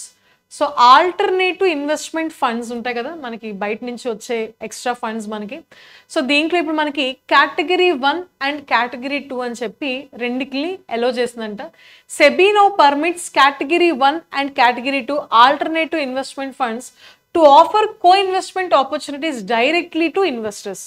So ఇప్పుడు ఇన్వెస్టర్స్కి డైరెక్ట్గా ఏఐఎఫ్స్ నుంచే మనకి కంప్లీట్గా ఇన్వెస్ట్మెంట్ వచ్చే విధంగా మనకి సెబీ రీసెంట్గా అయితే అప్రూవల్ అయితే ఇచ్చిందమ్మా. ముందు అలా ఉండేది కాదు, బికాజ్ మధ్యలో మనకి ఇంకొక మీడియేటర్ ఉండేవారు. ఇప్పుడు అవేం కాదు, డైరెక్ట్గా మనకి వీళ్ళు ఇన్వెస్టర్స్కి ఇవ్వచ్చు. అయితే like what are alternative investment funds, కొంచెం డీటెయిల్గా ఏమైనా చెప్పచ్చా? ఆల్టర్నేటివ్ ఇన్వెస్ట్మెంట్ ఫండ్స్ అంటే ఏం లేదమ్మా, ఇన్వెస్టర్స్ కాకుండా ఇది మనకి ఏంటి అంటే ఇది ఒక పూల్డ్ ఇన్వెస్ట్మెంట్ వెహికల్ అని చెప్పచ్చు. ఇన్వెస్టర్ ఒకడు ఉంటాడు, ఓకే, ఈయన మేజర్ ఇన్వెస్టర్. అలా కాకుండా బయట మార్కెట్లో చాలామంది ఇన్వెస్టర్స్ ఉంటారు, ఓకే. వీళ్ళ పని ఏంటంటే ఇన్వెస్ట్ చేయడమే. ఇప్పుడు వీళ్ళందరి దగ్గర నుంచి కామన్గా ఒక మనీ కలెక్ట్ చేసి ఈ మనీని ఇన్వెస్టర్కి సప్లై చేస్తారు. సో దాన్నే మనం ఏమంటాం, ఆల్టర్నేటివ్ ఇన్వెస్ట్మెంట్ ఫండ్ అని అంటాం. సో వెంచర్ క్యాపిటల్స్ అవ్వచ్చు, రియల్ ఎస్టేట్, హెడ్జ్ ఫండ్స్, ఇవన్నీ మనకి దీనికి ఎగ్జాంపుల్గా ఉంటాయేమో. సో ఇప్పుడు డైరెక్ట్గా అక్రెడిటెడ్ ఇన్వెస్టర్స్కి ఇవ్వచ్చు, బికాజ్ మధ్యలో మనకి మిడిల్ మ్యాన్ ఉండేవారు, ఇప్పుడు తీసేసి డైరెక్ట్గా ఇన్వెస్టర్స్కి ఇచ్చే దాంట్లో ఇప్పుడు చేశారనమాట, ఓకే. సో అది రీసెంట్గా సెబీ దానికి అప్రూవ్ చేసిందంటే. సెబీ గుర్తుపెట్టుకోండి, securities and exchange board of India. ఒకప్పుడు మదాబాయి పూరి బచ్ గారు ఉండేవారు, ఇప్పుడు ఆవిడ ప్లేస్లో ఎవరు వచ్చారో let me know in the comment section. And SEBI కంప్లీట్గా స్టాక్స్ అండ్ షేర్ మార్కెట్స్ని అయితే కంప్లీట్గా కంట్రోల్ చేస్తున్నాము. Done. And NABARD to build centralised digital lending platform. So NABARD, national bank for agriculture and rural development, నబార్డ్ని స్థాపించమని. So NABARD ఏంటి, బేసిక్గా గ్రామీణ బ్యాంకులకి సంబంధించి సూపర్వైజర్. నబార్డ్ని స్థాపించమని ఏ కమిటీ రికమెండ్ చేసింది, నబార్డ్ని ఏ సంవత్సరంలో స్థాపించారు, దీని హెడ్ క్వార్టర్స్ ఎక్కడ ఉందో కమెంట్ చేయండి. అయితే నబార్డ్ ఇప్పుడు ఏం చేస్తుంది అంటే ఒక సెంట్రలైజ్డ్ డిజిటల్ లెండింగ్ ప్లాట్ఫామ్ని స్థాపిస్తుంది. సో ఎందుకు అంటే రీజనల్ రూరల్ బ్యాంక్స్కి ఈజీగా క్రెడిట్ ఇవ్వడానికి, ఓకే. ఇదంతా దేంట్లో భాగంగా వస్తుందంటే 1 state 1 RRB పాలసీ. ఇది ఎప్పటి నుంచి ఎఫెక్టివ్లోకి వస్తుంది అంటే ఆర్ఆర్బీస్ అన్ని ఇప్పుడు కన్సాలిడేట్ చేసి ఒక రాష్ట్రానికి ఒక ఆర్ఆర్బీ ఉండేలా చూస్తుంది. ఎందుకు, అడ్మినిస్ట్రేషన్ మెషినరీ అంత ఈజీ చేయడానికమ్మా. సో 43 ఆర్ఆర్బీలని 28 ఆర్ఆర్బీలుగా ఇది కన్సాలిడేట్ చేస్తుంది. సో డిజిటైజేషన్, ఆటోమేషన్, స్పీడప్ ఇవన్నీ ఇప్పుడు ఈజీగా అయిపోతాయి అనమాట ఆర్ఆర్బీస్. అండ్ ఆర్ఆర్బీస్ చూసుకోండి, గవర్నమెంట్ ఆఫ్ ఇండియా దీనికి ఓనర్ అమ్మ, 50% షేర్ ఉంటుంది. స్టేట్ గవర్నమెంట్ 15% షేర్ ఉంటుంది. ఏదో ఒక బ్యాంక్ దీనికి స్పాన్సరింగ్గా ఉంటుంది. స్పాన్సర్ బ్యాంక్ అంటాం, పబ్లిక్ సెక్టర్ బ్యాంక్ మాత్రమే స్పాన్సర్గా ఉంటుంది. అంటే ఒక ఆర్ఆర్బీలో 50% షేర్ గవర్నమెంట్ ఆఫ్ ఇండియాది ఉంటుంది, 15% షేర్ రాష్ట్ర ప్రభుత్వాలది ఉంటుంది, స్పాన్సర్ పబ్లిక్ సెక్టర్ బ్యాంక్ది 35% షేర్ ఉంటుంది, okay.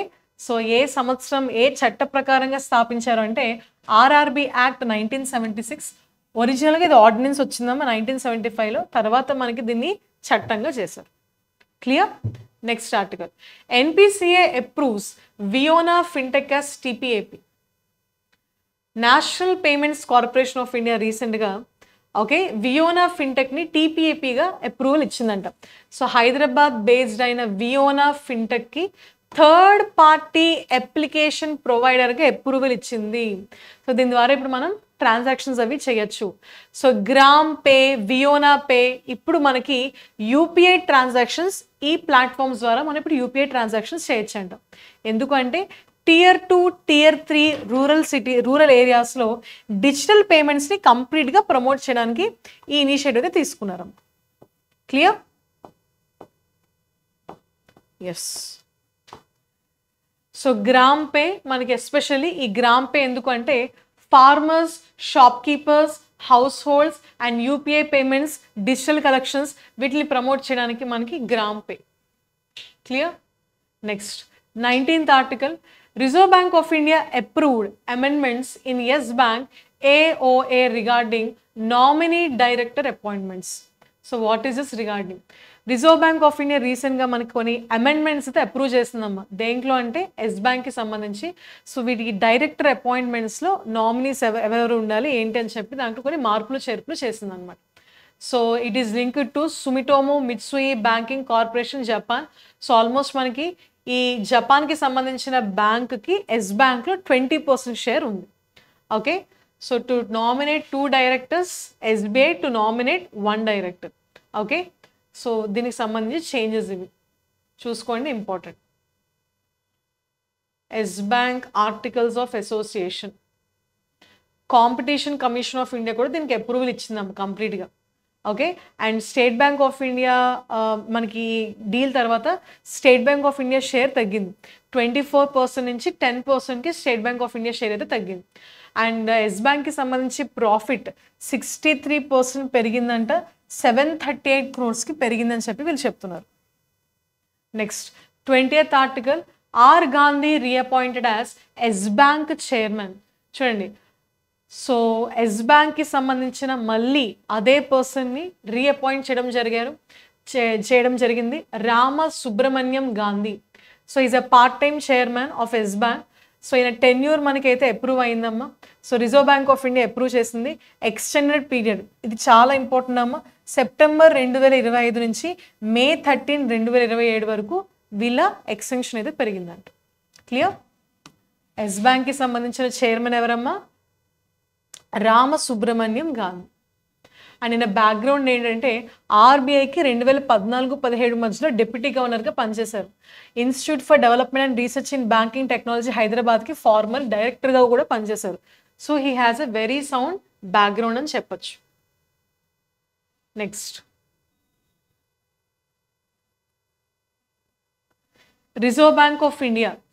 Reserve bank of India రీసెంట్గా మనకి it unveils microsite on Indian bank notes. So reserve bank of India రీసెంట్గా ఒక మైక్రోసైట్ని లాంచ్ చేసిందమ్మా, ఒక వెబ్సైట్.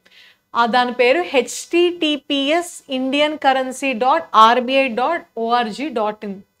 సో దీంట్లో ఏంటంటే డీటెయిల్గా బ్యాంక్ నోట్స్కి సంబంధించిన design, security features, 360 degrees note view, ఇవన్నీ అంటే కరెన్సీ నోట్స్కి సంబంధించి మొత్తం ఇన్ఫర్మేషన్ మీరు విజువల్గా చూడాలనుకుంటే ఇక్కడ మీరు చూడొచ్చు.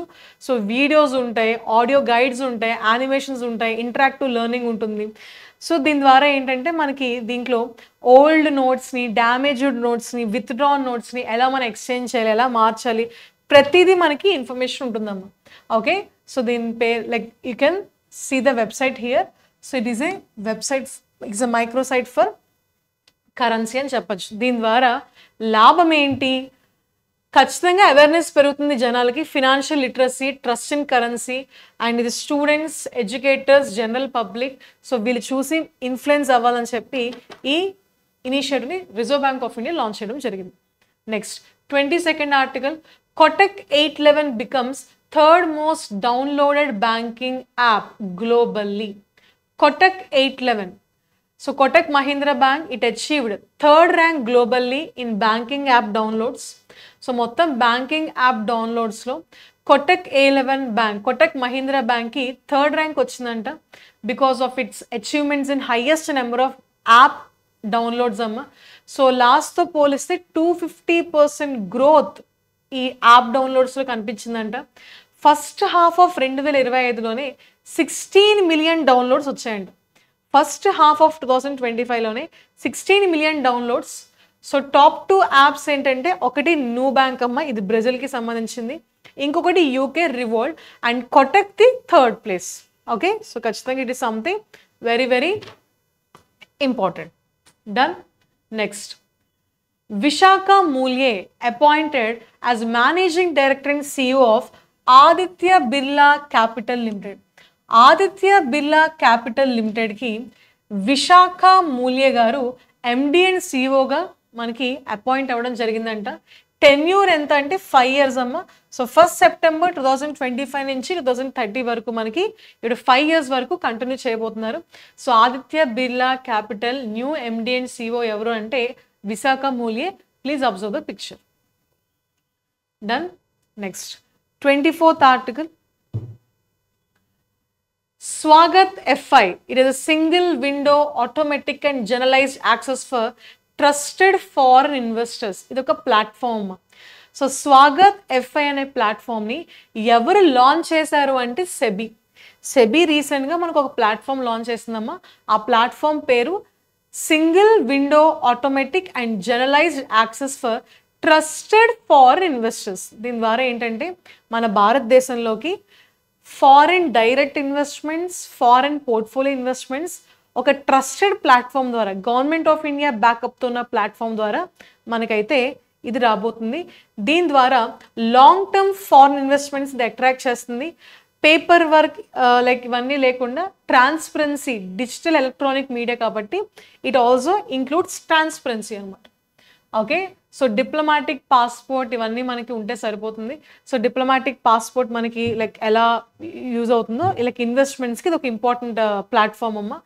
సో ఇది ఆల్మోస్ట్ మనకి భారతదేశం లోపలికి ఇన్ఫ్లోస్ ఎలా వస్తున్నాయో అవుట్ఫ్లోస్ కూడా అలాగే వస్తున్నాయి. సో దగ్గర జూలై 2025 నుంచి మనం చూసుకుంటే 80,000 ఫారెన్ ఇన్వెస్ట్మెంట్స్ మనకి అవుట్ఫ్లో అయితే జరిగిందంట. క్లియర్? నెక్స్ట్ 25th ఆర్టికల్ చూడండి. 25th article on the board. PNB extended P. Paramasivan's term as executive director. So రీసెంట్గా పంజాబ్ నేషనల్ బ్యాంక్ ఉంది కదా, ఇది executive director post M. Paramasivam యొక్క పోస్ట్ని ఎక్స్టెండ్ అయితే చేసిందంట. So tenure extended from 15th September 2025 until March 31st 2027 or until further orders.